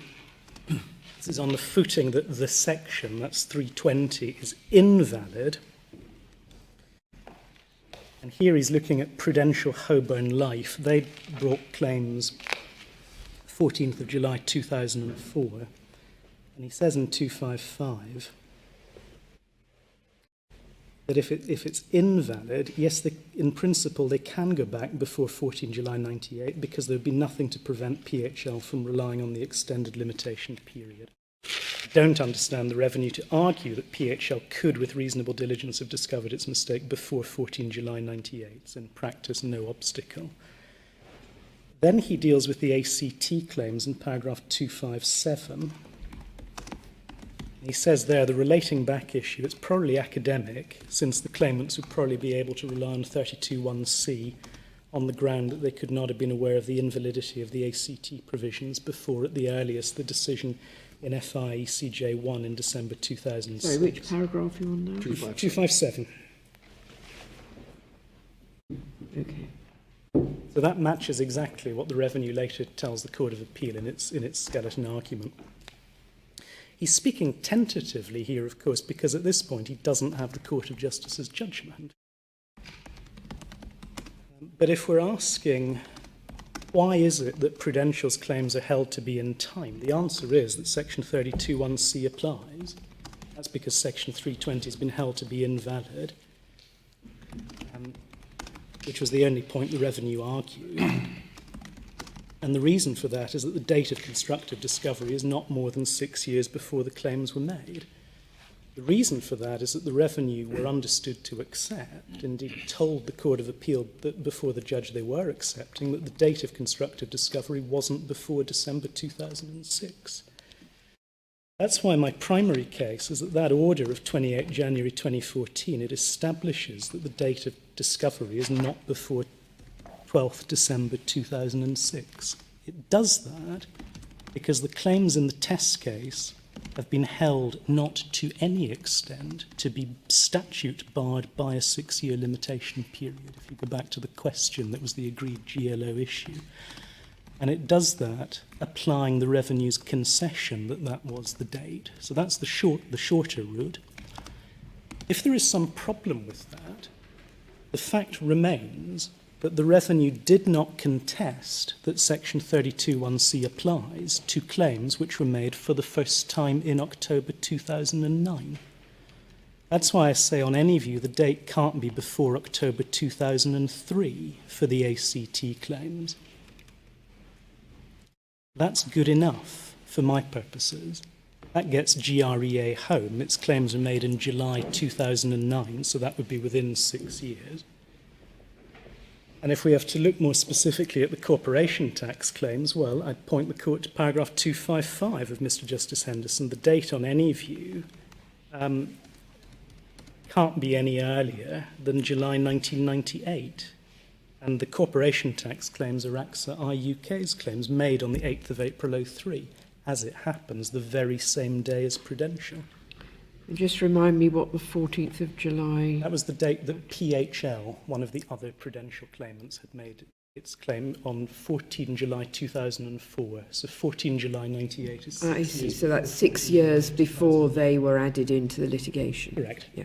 And the court will have those dates set out in 249, and PHL, the July 04 date is 249 little c, just above the letter F, and the addition of the ACT claims is little I, amendment dated 19 October 09.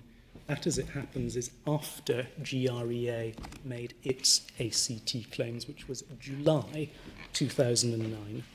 So what we have here is limitations a GLO issue. Prudential is the test case that is going to determine that issue. That issue is determined in Prudential. The claims are expressly held to be in time. And that ruling is binding on the follower case as absent an otherwise order. What does that mean? I say it means that the revenue cannot argue for a date earlier than December 2006, consistently with Prudential. Or if that's wrong, the revenue can't argue for a date earlier than October 2003, consistently with Prudential. Either way, absent an otherwise order, AXA IUK and GREA's claims are in time.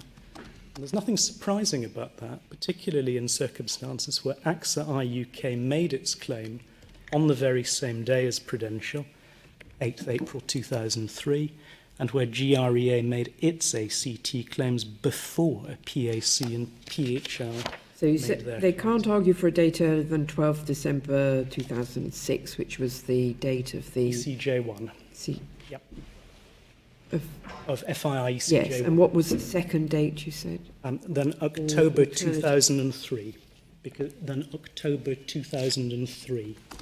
Specifically the 19th of October 2003. Because that is 6 years before they brought their claim. 6 years before the ACT claims were made in Prudential. Yes, that's 249I. Little I, exactly right. And that's why I say there's a slightly shorter route and a slightly longer route, but either way, my clients get home. Can I turn, please, now to the errors which we say the Court of Appeal made? The Court of Appeal said at paragraph 111 that it didn't consider that the answers given to the limitation issues can be properly interpreted as providing an answer that was intended to apply across the board. That, in my submission, misunderstands what Mr. Justice Henderson was deciding.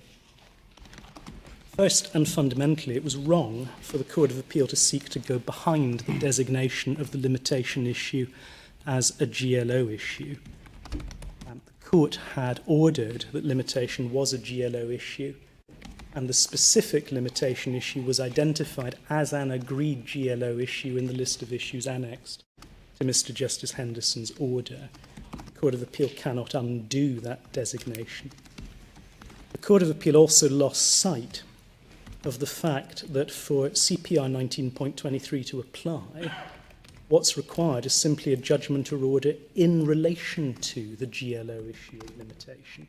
And on any view, Mr. Justice Henderson's ruling is a judgment or order in relation to that issue.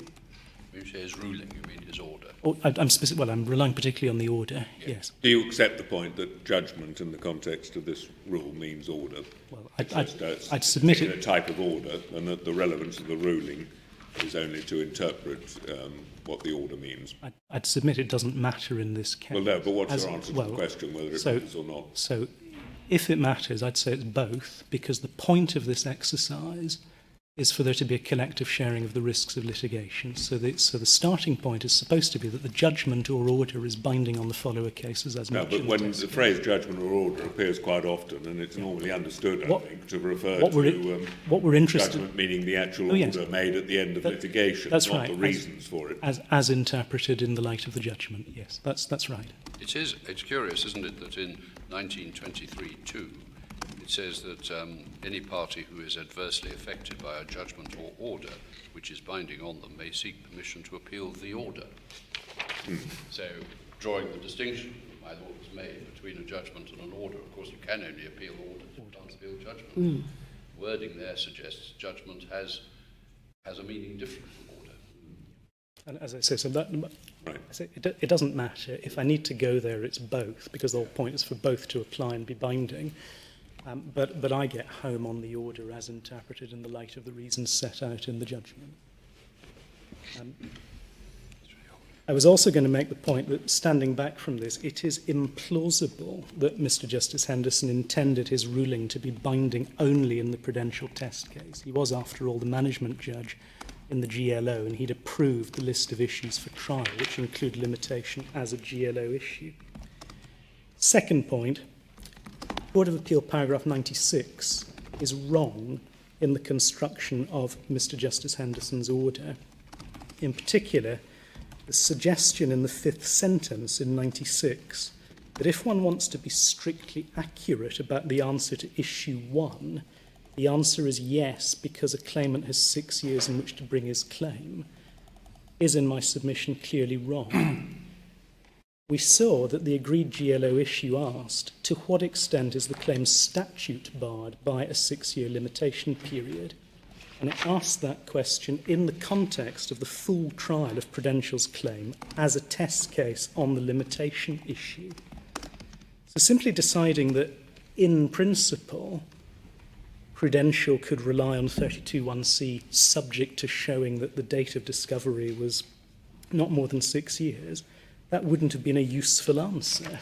That there wasn't going to be any further stage of fact-finding in relation to limitation in Prudential. What Mr. Justice Henderson needed to decide, and what his order has determined, is the extent to which 32(1)(c actually applied to that case. But there's no, I mean, they also point out, well, there was a change of wording from the original GLO issue, which did ask what was the date on which the limitation period started, and then it was changed. But you say there's no significance. I say there's no significance to that because in the light of the case that the revenue was advancing, if 320 was invalid, 32(1)(c applied. So there was no need to ask the precise question of what's the date. My own friend who submitted to Mr. Justice Henderson, these points are academic. If he's wrong about section 320, the revenue didn't have to do that. I should also just say that the judge, in particular, in the Court of Appeal to some extent, got caught up in a linguistic analysis of the judge of Mr. Justice Henderson's order when it talks about a claim or the claim. If one actually looks at the January 2014 order, it's replete with references to the claim in circumstances which are clearly intended to be applicable across the board.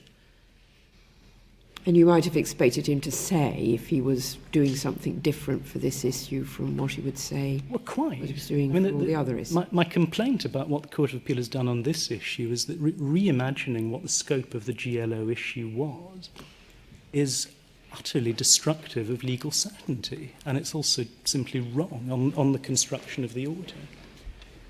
The Court of Appeal was also wrong in this paragraph where it places reliance on a point that, absent a pleaded case on section 32(1)(c, it's very unlikely that the judge was required to examine the granular detail of the particular claim. That can't be right because Prudential needed section 32(1)(c in order to get home for the claims for the early periods. The reason there wasn't any need to explore the granular detail of the claim, it's not a function so much of what's in the pleadings. It's simply that the revenue was not disputing that 32(1)(c applied on the footing that 320 was invalid. So 96 is ill-founded, and paragraph 111 is also wrong in saying that the ruling is fact-specific to the particular claims that were being tried. And it's not right to say that the answer to issue 7 goes further than the question posed. Inevitably, the ruling on limitation is going to respond to the particular circumstances of Prudential's case, but it doesn't follow that Prudential had somehow ceased to be a test case for limitation. It was, and the answer in its case is intended to apply across the board unless the facts are different in some relevant way. One also shouldn't overstate the likelihood of divergence on the facts. We're dealing with 2 sets of tax provisions, the D5 provisions and the ACT provisions. No widespread belief there was non-compliance with EU law. One would expect a well-advised company like Prudential to supply what would realistically be the first likely date of discovery, whether actual or constructive. An ultimate point on this, paragraph 112 of the Court of Appeal's judgment, that appears to seek to incorporate new conditions into 1923 1A. Court of Appeal says it's necessary for the order to make clear the extent to which the court has decided GLO issues and the extent to which it's then applying the decision on the GLO issues to the facts of a particular case. 2 points on this. One, there's no such requirement in 19.23. There just needs to be a judgment or order in relation to a GLO issue. But secondly, expressly, Mr. Justice Henderson is answering the GLO issue. The test case isn't statute barred by a 6-year limitation period to any extent. That's why I say there is a ruling in relation to a GLO issue in Prudential. On the question of the otherwise order, we deal with that in writing in relation to limitation in paragraphs 129 and following of our written case. The analysis is essentially the same as I've been articulating in relation to the set-off issue. Limitation was a GLO issue. Purpose of the Prudential test case was to bind all the litigants on the group register. And what the Court of Appeal has done wrongly is to give the revenue the opportunity to argue once again the limitation point, undermining finality in the GLO framework. The Court of Appeal pointed to the reasons set out in FIISC 2 as justifying the otherwise order. That was Court of Appeal paragraph 113. We explain in our case at 131 why that reasoning can't be applied in this context. Put short, FIISC 2 was decided in a different context and addressed a different question. The question of an otherwise order was not in play. What was at stake was cause of action estoppel, issue estoppel, and abuse of process. And when one reviews the detail of the court's findings, none of those doctrines were engaged, so the court allowed the new point to be taken on appeal. The court has my submission that different policies underlie the group litigation regime, and the Court of Appeal has not given effect to those different policies. That actually is rather underlined when one appreciates that a key reason for this court giving permission to the revenue in SC2 was precisely because it was a test case in the GLO. That made it particularly important because the very fact the ruling was binding was a factor which justified the grant of permission. But here, the test case has concluded, the followers having contributed towards its cost and shared in the litigation risk. And the question isn't, as was the case in FISC2, whether the revenue is here abusing the process of the court. The question ultimately, if we get this far, is whether, if such an order can be made, it's in the interests of justice for the revenue to be given an opportunity to re-argue this point in the follower cases. And the court has my submission as to why the answer to that question is no. I would just add, finally, if an otherwise order is made on limitation in this case, what is going to be necessary, at least conceptually, is a trial of the limitation issue in AXA UK and GREA's case. There wouldn't be a binding ruling in this GLO. The ruling in FII, which is currently proceeding back up through the courts, the Court of Appeal has dismissed an appeal against Mr. Justice Richards' judgment recently. It remains to be seen whether an application will be made to this court for permission. But FII is a separate GLO. So what the revenue is seeking and what the Court of Appeal has ordered, it's the opposite of the efficient determination of litigation.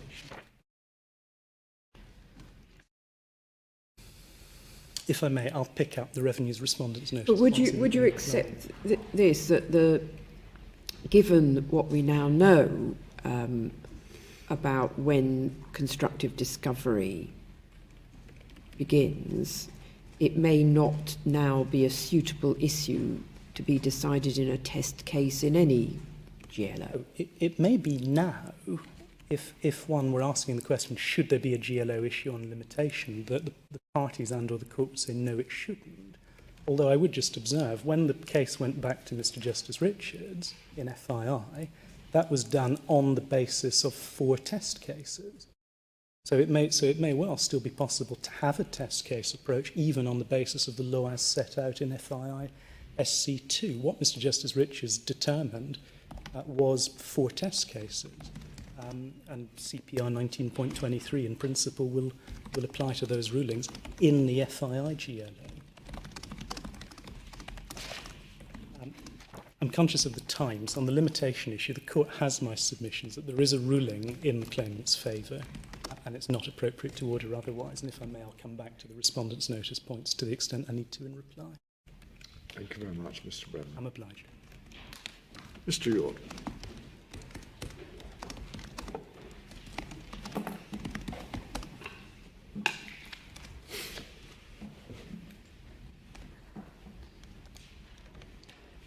Good morning. It is the Revenue's position that there is jurisdiction to order otherwise in the present AXA proceedings, and also jurisdiction to order otherwise in relation to a situation where the law has changed as it has in this particular case. As I understand my learned friend's argument, he's taking the position that as a matter of principle or of jurisdiction, it is just not possible for a court to order otherwise, either after the order has been made, which the order is otherwise to, or in relation to a situation where something has changed. I think we have here the law changing. I think my lady suggested a situation where there was a decision about negligence, and then facts came to light that demonstrated that the first decision was wrong, for instance. There might be lots of other examples of that. So it can be seen that this is obviously, although this case and this situation is probably unique, where there have been overrulings of two House of Lords, recent House of Lords decisions. In fact, what your Lordships decide could be extremely important in the way GLOs operate. Because my learned friend's case seems to be that once a decision has been made in the test case, it is virtually impossible for that to be changed thereafter, no matter what happens. And that could, of course, have knock-on implications for a lot of other kinds of cases, like the negligence case, like other cases where facts come to light or things change thereafter. And of course, it could have a situation where claimants end up being subject to injustice because they're subject to bound by a decision which is now known as wrong, either in law or in fact. Now, where I'd like to start is CPR 19.23.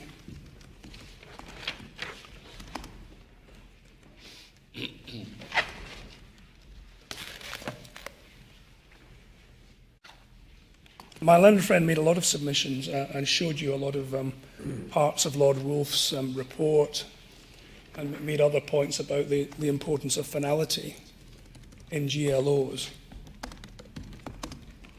In my submission, that argument is essentially rather circular. There is no doubt that there is a policy underlying the GLO procedure that in general, the decisions made in the test claims should be binding on all the followers. But it is part of the architecture of 19.23 that it is only binding unless the court orders otherwise. So that very ability to order otherwise is baked into the provision in 19.231A. And so one cannot say a priori that it must be assumed that the decisions must be binding in all circumstances, or in almost all circumstances. That is to ignore the deliberate insertion of this flexible opportunity for the court to order otherwise.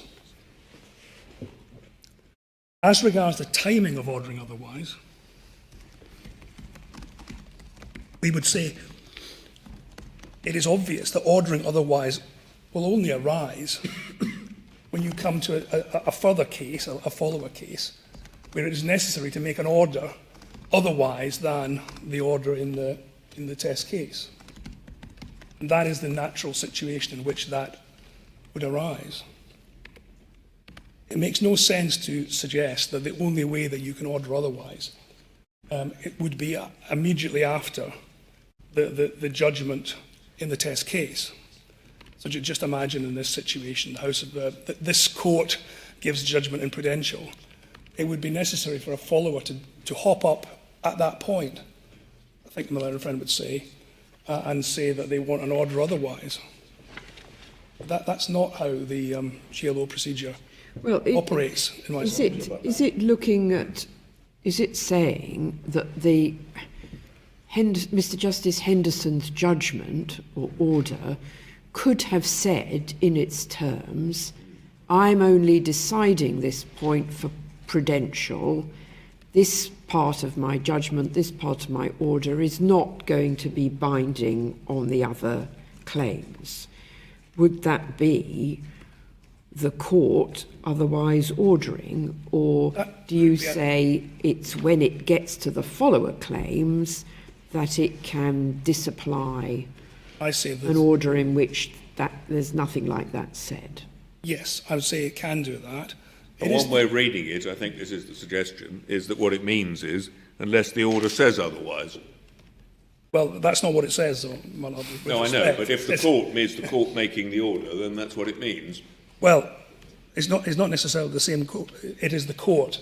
Yes. And the court is the court, and the court can order otherwise later in another case. I think you said that the timing of the order otherwise would only arise if there was a following case, but I think you're accepting that it could arise at the same time as the initial order.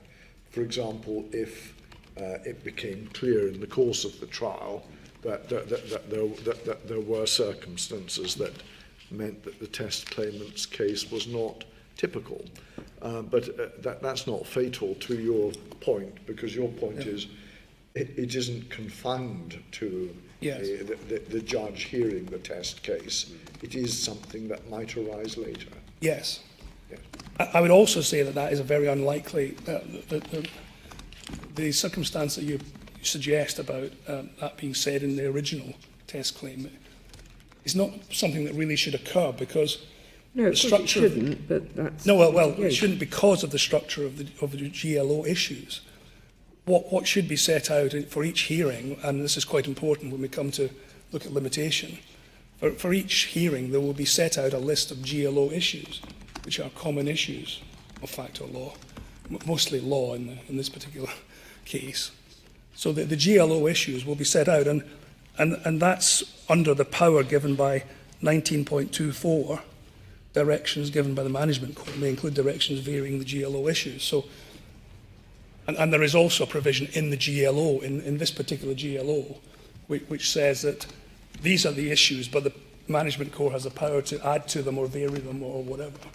And what happens in practice, and my submission, what should happen is, for each hearing, a list of issues which are the GLO issues to be determined should be agreed, and these will be common issues. It's not the result for the test claimant that matters, whether they win or lose in the end or get their overall. It's the determination of the GLO issues that matters. For instance, you've seen in Prudential, there's a whole lot of declarations made because there were a whole lot of legal issues that had to be determined in Prudential, which could then, of course, be appealed, and were appealed very often to the Court of Appeal or to the Supreme Court. But it's this discipline that you agree the GLO issues, you have them listed, and then they are argued. It's an essential part of the GLO procedure, because if you don't do that, nobody knows what the GLO issues are, and nobody knows what to argue. So the fact that a claimant has won or lost is not something that would be binding on the other claimants. It would be the reasons why they lost or won. The whole purpose of this procedure is so that all of these issues can be determined, and then they will be applied to the followers. Of course, some of them might not apply to the followers, some might, but so if we look... Here the issues are particularly stark issues of law, but often in group litigation it's a bit more, it's more unclear than that, and that they straddle fact and law, and it isn't unknown during the trial of group litigation for it to become apparent that the issue wasn't as a common issue after all. I mean, No. one way of dealing with it is to alter the definition of the issue during the trial, but Exactly, yeah. another might be to tailor the order accordingly. Yes, exactly, because it depends what the order says. Yeah. That's what's But binding. your case doesn't hang on whether or not that one can do it at the time of the test It doesn't. case. Your point is there's nothing in the rule to exclude it being done later. Yes. Nothing express in the rule to do that. No, and my submission would be the natural reading of the rule would be that it would apply. We're now in the AXA proceedings. This is our preliminary issues in the AXA claim, and it's open to the court. We would submit in this proceedings to order otherwise than was ordered in the test claim.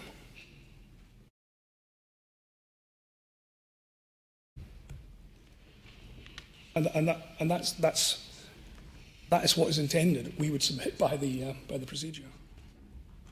The rigid kind of procedure my learned friend is advocating is just unlikely to produce. Is not going to be conducive to producing just results in my submission. So the question really is the construction of or the court orders otherwise and what that means. And as I understand it, my learned friend says it doesn't cover, whatever it means, it doesn't cover a situation where the law has changed in the way it has in this particular case. Well, if one puts aside his argument, which I'm not sure he made before the hearing, that there isn't a power to order otherwise, it's not so much what it means as to what is the basis on which the court ought to exercise the power and what is the principle. Yes, exactly. When is it appropriate to order otherwise in principle? Yes. And as we know, there is no express guidance within 19.23. However, we also know, I think as the Court of Appeal pointed out, that we have the overriding objective, which applies to all exercises of powers under the CPR, which is to deal with cases justly and at proportionate cost. And we have the equivalent in the Supreme Court rules as well. I'm sorry. We have the equivalent overriding objective in the Supreme Court rules. Yes, yes. Well, what isn't very satisfactory, though, is if the effect of it is that, well, you've got this interest in the decision being final, and you've got this interest in the decision for the other followers being in accordance with what we now know the law to be. So we'll turn up in front of the judge and we'll see which the judge thinks is more important, finality of the original decision or now bringing it into line with what the law is now found to be. Yeah. And if we get one judge, and it'll be A, if we get the other judge, it'll be B, and there's naturally no rule or principle of deciding. It's just a matter of feel, really. I mean, is that your case? Well, no. Or is there a more systematic way of approaching it? There's a little bit more systematic than that, my lord. You are looking at whether the overriding objective is... Well, it seems to be your arguments are there's a lot of money at stake here. You know, you've got two decisions of the Supreme Court and not just one. It all adds up to a very heavy on that side of the scales, whereas, I don't know whether there's any principle involved in your argument at all. Well, there is, because part of it is, as the Court of Appeal pointed out, that one can look for analogies or wisdoms in other areas of the law, and the obvious one that they alighted on, which we would agree is a good support analogy, is issue estoppel. And what they looked at was what would happen if, essentially we're asking the question, what would have happened if Prudential had brought some further proceedings on the same point after the proceedings which they succeeded in? Would the revenue be allowed in the Prudential proceedings? Forget GLOs, just in the Prudential proceedings, would they be allowed to say, actually, things have changed now, the law is different, and therefore we can succeed on this point? And in my submission, they would. Looking at cases like Arnold, I'll come back to that, but Arnold is actually a less strong case than this, because if you remember in Arnold, although I think many people thought Mr. Justice Walton was wrong in what he had decided the first time at the first rent review, it had never been overruled by a higher court. But the House of Lords still said in Arnold that that was an exceptional circumstance, that people thought the law was different and wrong. And therefore, in that case, the party to the lease was able to argue in the subsequent rent review that Mr. Justice Walton was wrong and that his decision should not be applied. Issue estoppel didn't apply. Now, we have a stronger case here because we have a situation where we know the law, what was decided was wrong previously. I think in issue estoppel, there's always a question of timing, isn't there? You're always envisaging a later decision. What makes this seem a bit arbitrary, at least to my mind, is presumably, let's accept that you can order otherwise at any time. But if you turn up and ask the court to order otherwise immediately after the decision is taken, it's not going to do so. But then, if time runs on, 5 years later, perhaps the law has now changed, so now you say we'll order otherwise. And it rather goes against the grain to say, well, it's okay to order otherwise at time B, but it wasn't okay to order otherwise at time A. Then the longer the litigation can last, the more chance there is of an order otherwise. Yes, but the limit of it is the GLO. It's only it's only the followers in the GLO. Now, well, these cases go on for long enough as it is, but another 10 years down the track, if the law has changed, then we're back here again. And this case has been going on for 25 years now, I think. Not quite, but nearly, yes. 20 years, maybe. More than, yes, exactly. 22 years, I think. Yeah. So what? Yes. Overall, the litigation has been going on for that length of time. So now something can happen, and you could pop up and say, "Oh, right, well, court, it wouldn't have been just to order otherwise 5 years ago, but now it is." That's inherent in your position. If the follower cases are still being dealt with. Yeah, because they've dragged it on for long enough. You do have to remember that although that length of time, we did take this point as soon as we could after Prudential was decided in the Supreme Court, when AXA brought this. AXA asked for their stay to be lifted and made this point. And at that stage, we said the court should order otherwise. So we're going back a number of years. I mean, this litigation has taken a few years to... Yes, you're going back to after 2018. So yes. Is this then... Could you not have raised the point in 2018 with the Supreme Court in Prudential? Because you conceded in Prudential, as I recall, you conceded that Category A, you weren't trying to go back on it as far as the test case was concerned. Well, we couldn't go back on it, my lord. There was a final judgment by Mr. Justice Henderson, which we hadn't appealed. So you had been refused permission to appeal by the Court of Appeal? No. Did you not? No. We had not sought permission to appeal. We didn't seek permission. You didn't seek permission. Which is hardly surprising, given yes, in the state of the law at the time. We were in, exactly. Yes. And I don't think we would have been refused, almost certainly, if we had asked. You probably would have been, yes. But could you not then have said, well, we're bound in the Prudential test case, but we've got this get out in subparagraph 1A? In relation to other cases that may come up in the future. That may be possible, but we'd have been in almost the same situation, because no doubt the test claimants would have said, no, you can't. I mean, could you have done that without joining the parties in the follower cases? They would have to be heard on that, wouldn't they? We would be asking for an order otherwise in these... I don't think you could raise it in the Supreme Court. So you wouldn't have been... No. Yeah. Yes, I can see that. I think we had to wait for the states to... You had to wait for them to raise a claim. Yeah. Yes, I see that. I think that would be right. If we were to be with you, and or what is the state of play as regards to other people on the register if you have the Prudential result, and if we were with you, you have this case result? Is this a test case for everybody on the register other than Prudential? No, I think this was said at the beginning, this is not actually a GLO issue, strictly speaking.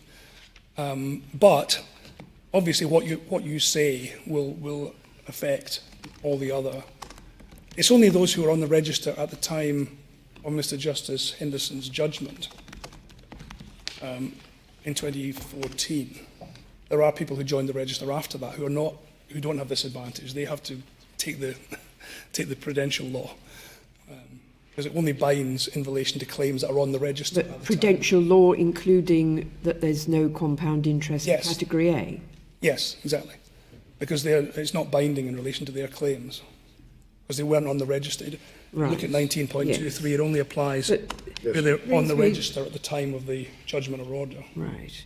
Brings me to another question, which is how relevant or important to your case is what the Supreme Court said in Prudential. It was Semprametals, which it was FIISC,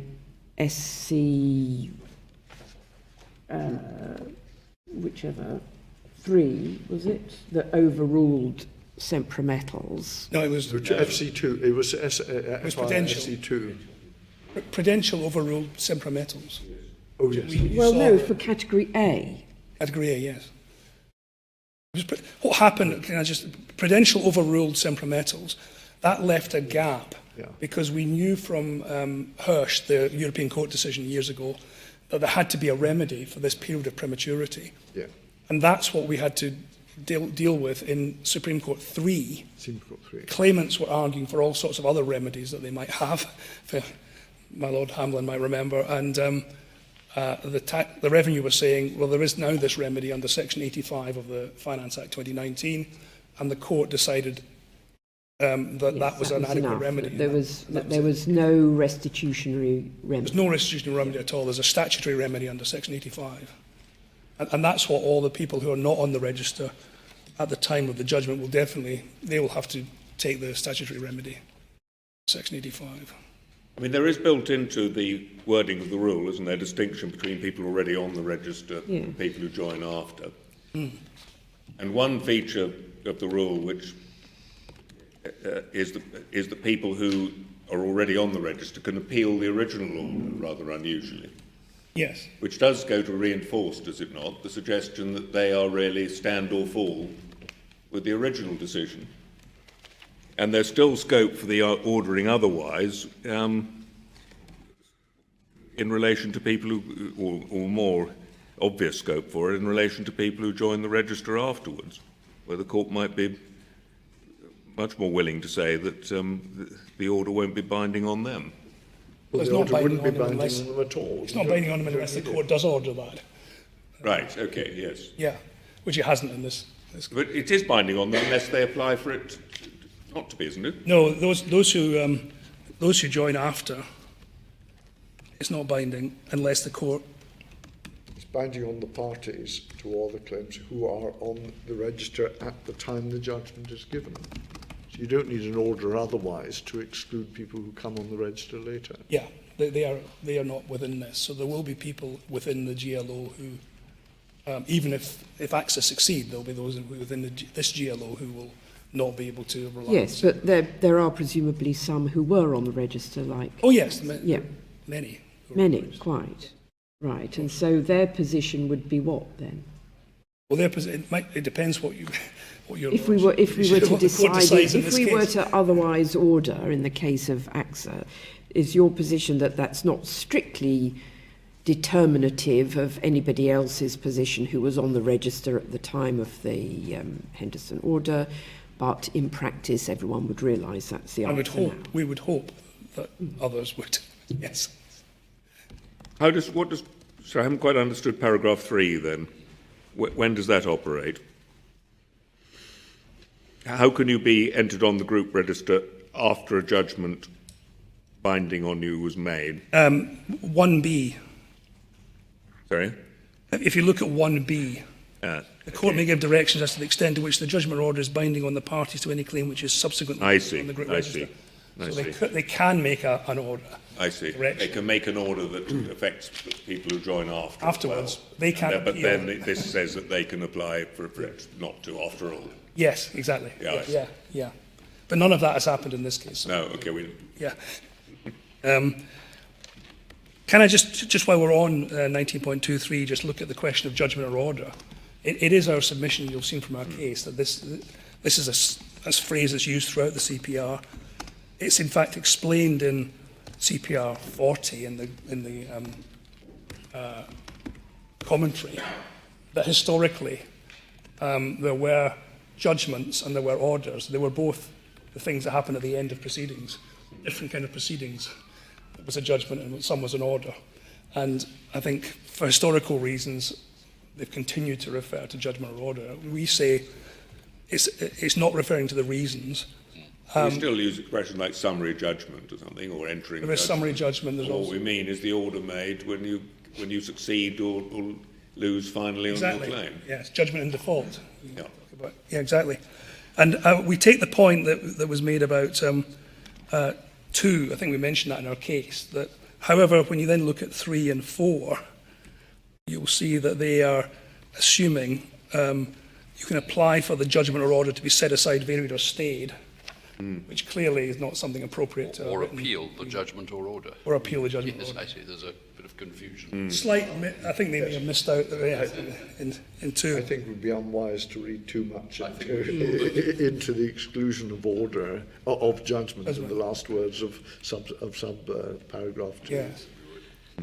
But this it's structural to this, that it is the order that you have to look at to determine what are the answers to the GLO issues.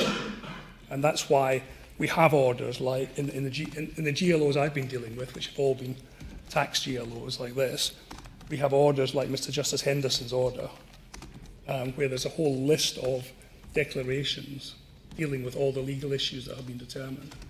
In FII, we had a whole series of those in proceedings which didn't lead to any final decision on a claim. This was the first time that FII, when they were essentially preliminary issues in a sense, there was like 20-odd legal issues that had to be determined. But there wasn't any claim that was being determined as a result of that. It was simply to determine all these issues, and then we could apply them to all the parties.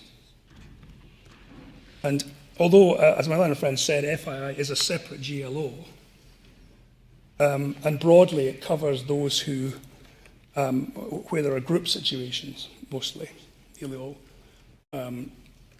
whereas this GLO covers, I think, taxpayers like insurance companies or funds who hold small shareholdings, relatively small shareholdings, what we refer to as portfolio holdings. And the difference in the double tax relief is that the FII people got a credit under the UK law for the tax paid abroad, whereas the portfolio people in this GLO did not get any credit at all for the underlying tax paid. Yeah, but the FII, the decision was they did get a tax credit, but it wasn't enough. Exactly, it had to be at the foreign nominal rate, exactly, precisely. So we say that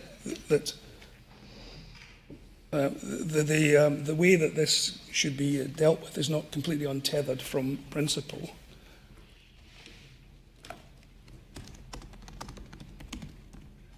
We are not arguing that it would be appropriate for a party to come along after the test claim had been determined and say that they had some more arguments they wanted to raise, further and better arguments on some of the points, and therefore they would ask the court to order otherwise.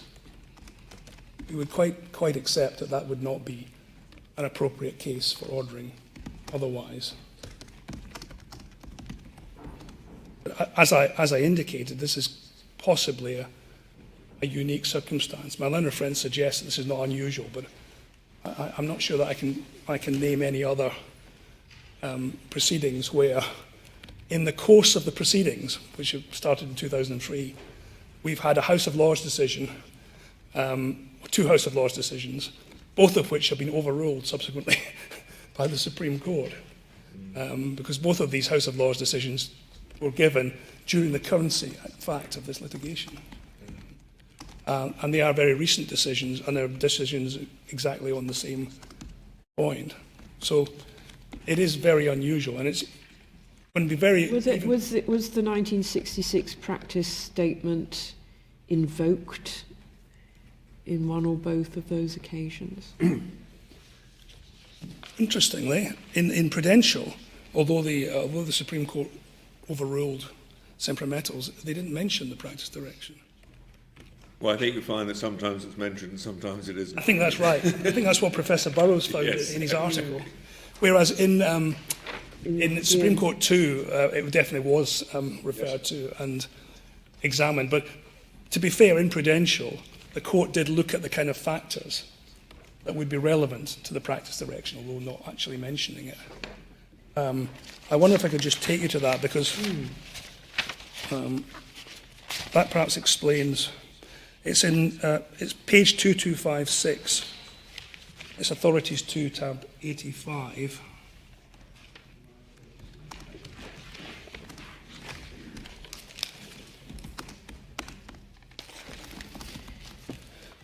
This was when it was overruling DMG. No, this is Prudential. Sempre. When it was overruling Sempre. And it's page 2256, where they set out the legal developments since Sempre Metals, which is, of course, relevant to the question as to whether they were going to overrule Sempre Metals. It's generally accepted it's not enough that the court might think it's wrong. So they go through the legal developments. If I could just take you through some of these. The first one they mention is Littlewoods. Now that's quite an important case, because in Littlewoods, the question there was, does European law require to give an effective remedy for the taxpayer to be given compound interest? They had claims, these were VAT claims, which they were making common law claims to recover the VAT. They were able to do that for technical reasons that I'm not going to go into. But the question then was, could they add on to that compound interest rather than simple interest, which they would be entitled to under the statutory provisions for repayment? And that there was a reference to the European Court of Justice, which came back with a rather, I have to say, oblique decision. Delphic, I think that's a very good way of describing it. And it then had to be considered by Mr. Justice Henderson, in fact, at first instance in Littlewoods. He decided, and this was just following not long after Prudential. You can see him mentioning this in the judgment in Prudential, that he is the management judge for Littlewoods and that he will have to decide this point. He decided that they were entitled to, European law did mandate compound interest. And that was his interpretation of the European Court decision. And so you can see, and the Court of Appeal agreed with that, and it was only the Supreme Court subsequently in 2017 who held that compound interest was not required under European law. So that the problem that we had in 2014, 2015, was not just Sempre Metals, but it was, even if Sempre Metals was wrong, which there was no reason to think it was at that time, compound interest was required under European law as far as so it seemed at the time that the law was. So we required two decisions really to succeed. One was overruling Sempre Metals subsequently, but also the Littlewoods decision that they weren't required under European law. And you can see... I take your point that the situation here is very unusual, if not unique, but does that make a difference? I mean, suppose the situation were that all depended on a Court of Appeal decision and that was later overturned by the Supreme Court. Well... Is there a difference between the two, so that, you know, when you've got surprise to new Supreme Court decisions, that changes the result? Well, there might be a difference there, because it might be... What's making the difference? Well, let's say that there had been there'd been criticism of the Court of Appeal decision, for instance, and the question was, well, why didn't you appeal to eventually have it overruled? The answer might be different in a case where the party didn't seek to have it overruled. The point I'm making here is we were not in the position in 2014, and this is borne out by what is said in these two these paragraphs. And what's made clear is it was things that happened after Sempra that led to the Supreme Court overruling Sempra Metals in Prudential. So are you saying, in effect, that in circumstances where, whether it's expressly done or not, the Supreme Court has, in effect, applied the 1966 practice statement, that shows it's sufficiently exceptional for there to be an otherwise order under 19.23? Well, when it's done so, and I made it clear that the reasons it's done so are recent developments in the law, because that's what it's talking about here. In relation to Littlewoods, for instance, it says at the end of paragraph 56, recognition that an award of compound interest is not necessary in order to comply with EU law, EU principle of effectiveness, affects the context in which these issues have to be considered.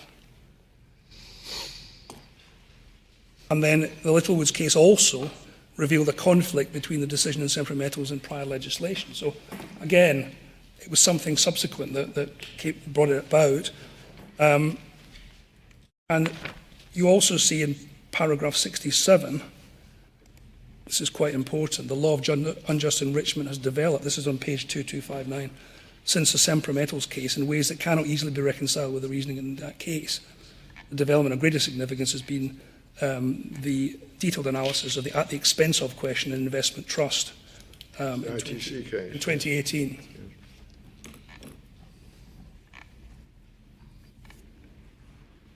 So I'm not saying that in every case where the law changes, you might be able to get an otherwise order, because the other party is entitled to say, well, why didn't you appeal?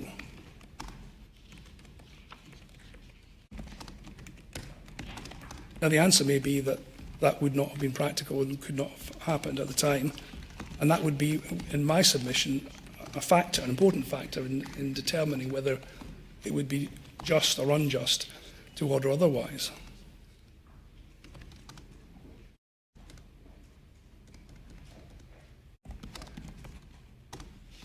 If it was a situation, taking my lady's question, where there had been a lot of academic criticism of a particular decision of the House of Lords, maybe a very old decision, going back to the early 20th century or something, then it might be said that it would have been reasonable to have attempted to take a case to the Supreme Court to overrule it.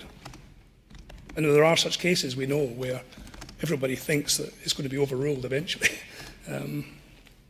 But this is not one of them. And in my submission, in 2014, there was nothing to suggest that Sempra Metals, which had only been decided about 6 or 7 years earlier, would be overruled.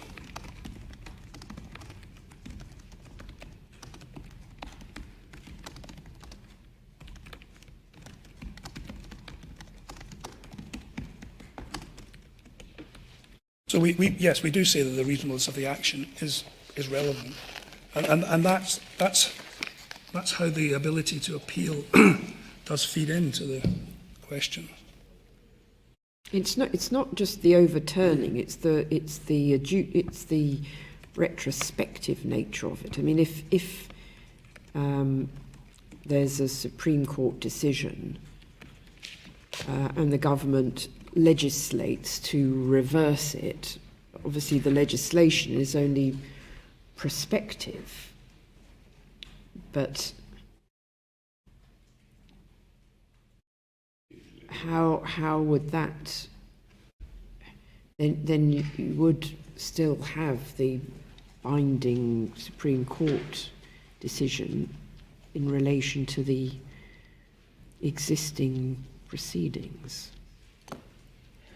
Thinking of that. If it was retrospective, if it was prospectively No, overruled. assume it's Yeah. prospective. Yes, So suppose what had happened was that the Supreme Court in Prudential had not overruled Sempra Metals. If they'd said this is too recent, we're not going to overrule it. We invite Parliament to look at it, and Parliament had then looked at it and reversed it prospectively. How would that have affected the otherwise order? Well, they couldn't have an order otherwise, presumably, because the the law hasn't changed in respect to them. Yeah. You're right. My lady's absolutely right. And one of the this is another function of the declaratory theory. Yes. One of the problems. I mean, it's obviously a necessary part of the law, but it does throw up problems in a number of cases. And we have this in FII, where we're trying to determine when they could have known in the past about discoverability. Yes, the point is the law was, in a real sense, what Sempra said in 2014. In reality, but in reality that changed, but it changed retrospectively. But I'm just trying to work out why that really matters, because the order that is sought by AXA is being made now, is being sought now. But in respect to the past, events in the past, it's events which happened years ago. So if it wasn't for the declaratory theory, if it was a prospective overruling, then it wouldn't affect AXA. So in the situation I was positing, where the Supreme Court had upheld Sempra, but there had been prospective legislation, you would say there would be no basis for otherwise ordering that AXA would succeed in its claim, because the law applying to it hasn't changed. If Parliament said from now on, from claims brought now, there is no claim for. So it's the fact that it was the Supreme Court which overturned it retrospectively, as all judgments are. Yes. That affects the law. Well, sometimes you do get retrospective legislation if they want to wipe out the... Well, they tried that here, and it was knocked out by the... It's difficult in CJU, tax matters. yes. Yes. Yeah. I mean, what is most unusual, if not unique, in these cases is that there have been a series of different GLOs and other litigation dealing with the relationship between the requirements of the principles of EU law and domestic tax legislation, which have, over the years, not just altered United Kingdom tax law, but have altered European law. So we've had two moving targets. Yes, and there's been various areas. Because Sempra was Metallgesellschaft. Exactly. They were. Yes. They went to CJU in their former name. Yes, and up until the House of Lords, they had been claiming compound interest on a European basis, not on the domestic basis. I think it was only in the House of Lords that somebody raised the question as to what the appropriate domestic remedy was. Yeah.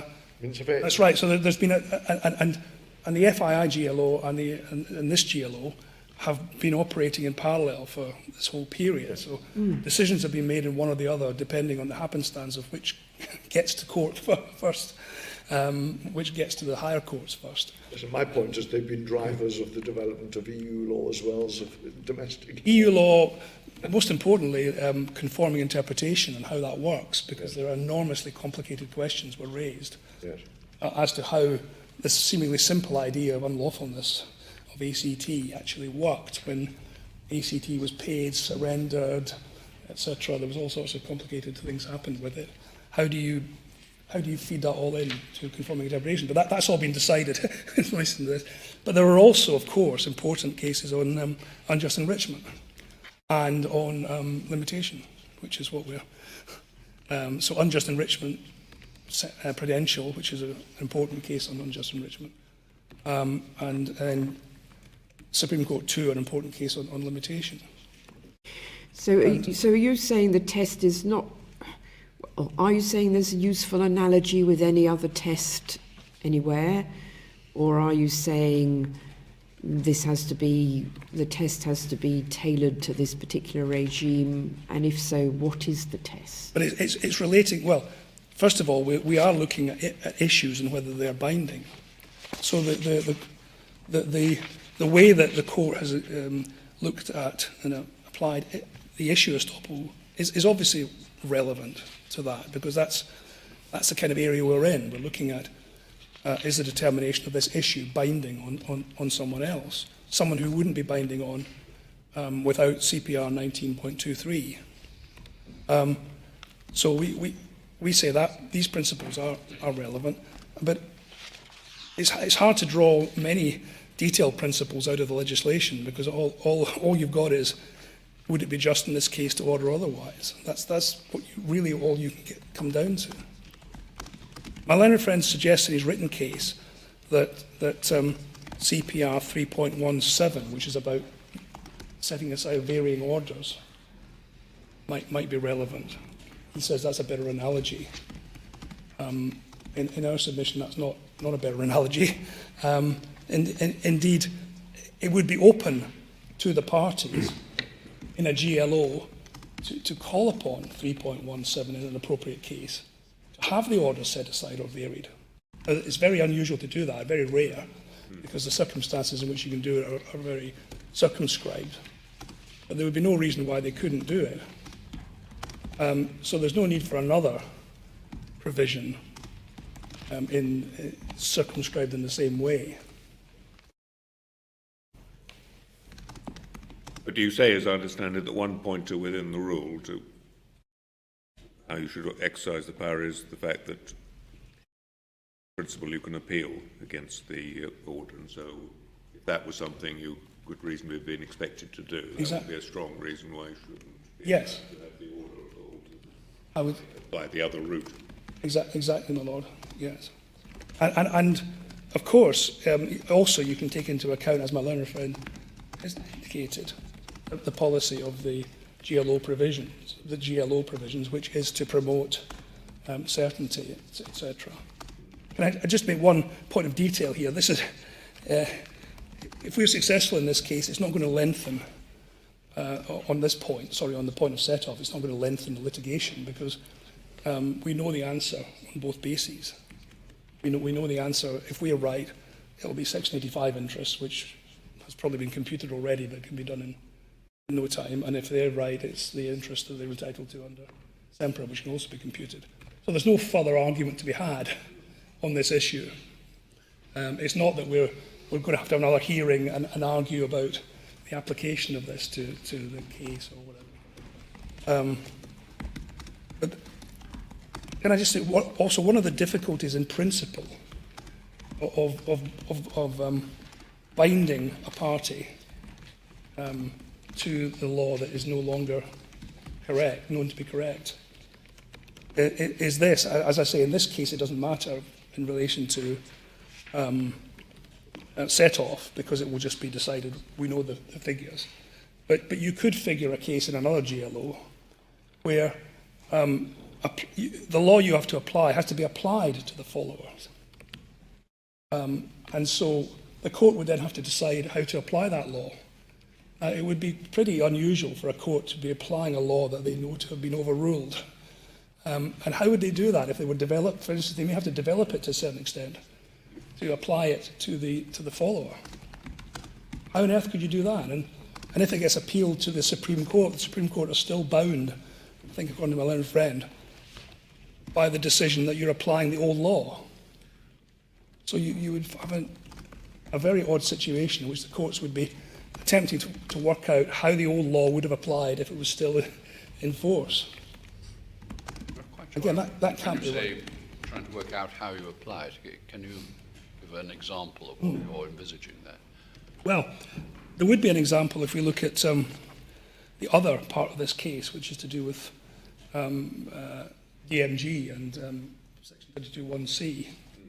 Now, DMG had decided something, I think what my learned friend is saying is that they should be entitled to have their cases determined in accordance with DMG, which was the law which was applied. Yes. We'll come back to whether that's possible. That's what they're saying. Let's suppose there had been a decision in the GLO, DMG. The law is as stated in DMG. You then have to deal with a particular case, and you have to decide when the mistake was discovered or discoverable. Now, DMG didn't answer all the questions, and you may have to then say, well, how are we going to apply DMG to these particular situations? And you may have to develop DMG and develop some new law. Well, you would here, because the actual, there's a difference in date between the reasoned order on the reference in this case about the unlawfulness of the... I mean, it is agreed, I think, here that under DMG, it's actually the FII CJEU judgment that's alerted everybody. It's a little bit more complicated than that. Well, yes. That may be then an example of what you're saying. Yes. I mean, I'm going to come on to this, but what was underlying what we were doing in Prudential at the time was whichever date would have been chosen, it could have been 2001, that was the other candidate date. It didn't matter to Prudential because their claims were brought in 2003. So they were in time, and so there was obviously no purpose in arguing in Prudential. Was the date 2006? Was it 2001? Was it 1998, which is another date I think that the judge mentions? All of these dates would have been within time for Prudential. And Prudential was the only test claim there. So there was no need to deal with that question. When we came to deal with discoverability in FII, which happened actually not that very much long after the Prudential at first instance, Mr. Justice Henderson then had to consider a question that had been formulated, a GLO issue as to when the date was. And there was various dates suggested, and it ended up with or any other date. And he decided it was 2001 at that point, the date of discoverability. Which was the Herx case. Sorry? Which was the Herx judgment. Which is the Herx judgment. And it was that decision that was then appealed to the Court of Appeal and then to this court and resulted in DMG being overruled. So there was still some issue, even under DMG, as to what the correct date might be. And you could figure all sorts of cases where you're still trying to apply the law as it was stated, which has now been said by the Supreme Court to be wrong. I'm putting that forward mainly as a point of principle as to why it should be wrong in general that the court should be asked to apply the wrong law.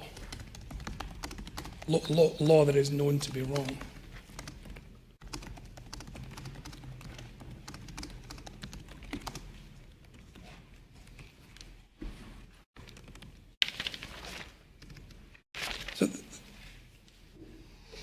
So there are two questions in a sense in this appeal on this issue. One is, did the Court of Appeal err in principle somehow? And secondly, if it didn't, did it exercise if it's a discretion or its evaluative judgment correctly in deciding that this was a case where you should order otherwise? Because they took it in two stages, I think. One is to decide what the principles were, and then the other was to apply them. And they applied particularly considering whether these were exceptional circumstances.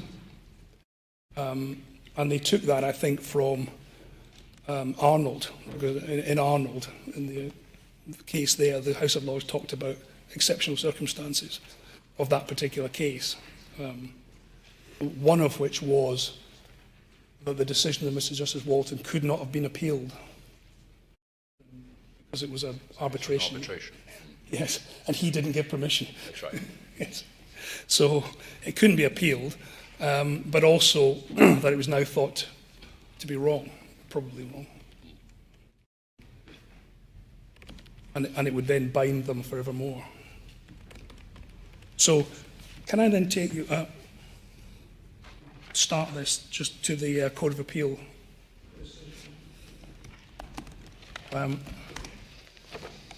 I have it in the key documents bundle. I don't know if that's what you've been working from. And it's beginning in paragraph 52, which is on page 137. 52, did you say? Yes.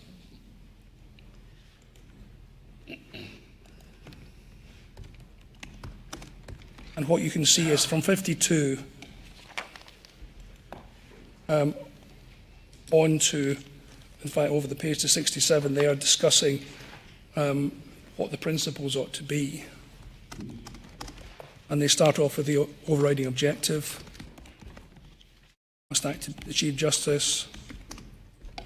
But then they go on to make the point that our friend is making about the GLO regime to facilitate resolution of group claims. And then they mention AB, where Lord Wilson in passing made some reference to the ordering otherwise. But for my part, I don't think that really adds anything. And then they say in 57, the point I was making earlier, once a GLO issue is determined, it would be quite wrong to order otherwise merely because a dissatisfied litigant in a different claim may have better or different arguments that could lead to a different result in the law. The proper course of that would be to appeal. And then they say the principles of res judicata provide a helpful guide, because this is a extending res judicata beyond the parties to the claim and their privies to other parties on the group register. And then there's a discussion about virgin, and then they say at the end of that, as already indicated, the requirements of finality, economy and efficiency apply just as much to the context of the GLO as elsewhere. Efficiency and economy are obvious aims. And then they identify issue estoppel as being the most relevant one, and they look at Arnold.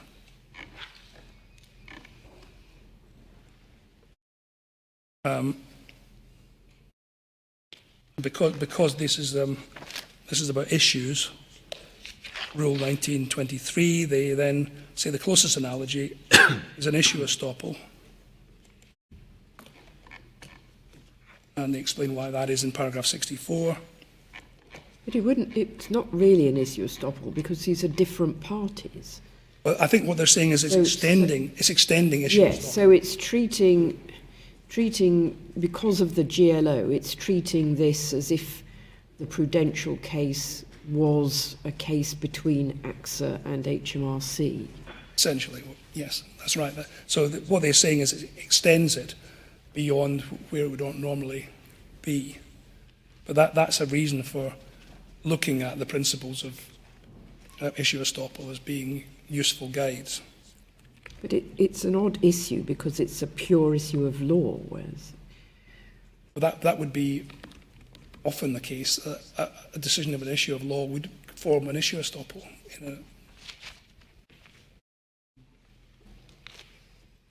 That's a classic case of issue estoppel between the same parties. I mean, that's why they had the problem in Arnold, because Mr. Justice Walton had decided as a matter of law the construction of the particular rent review clause.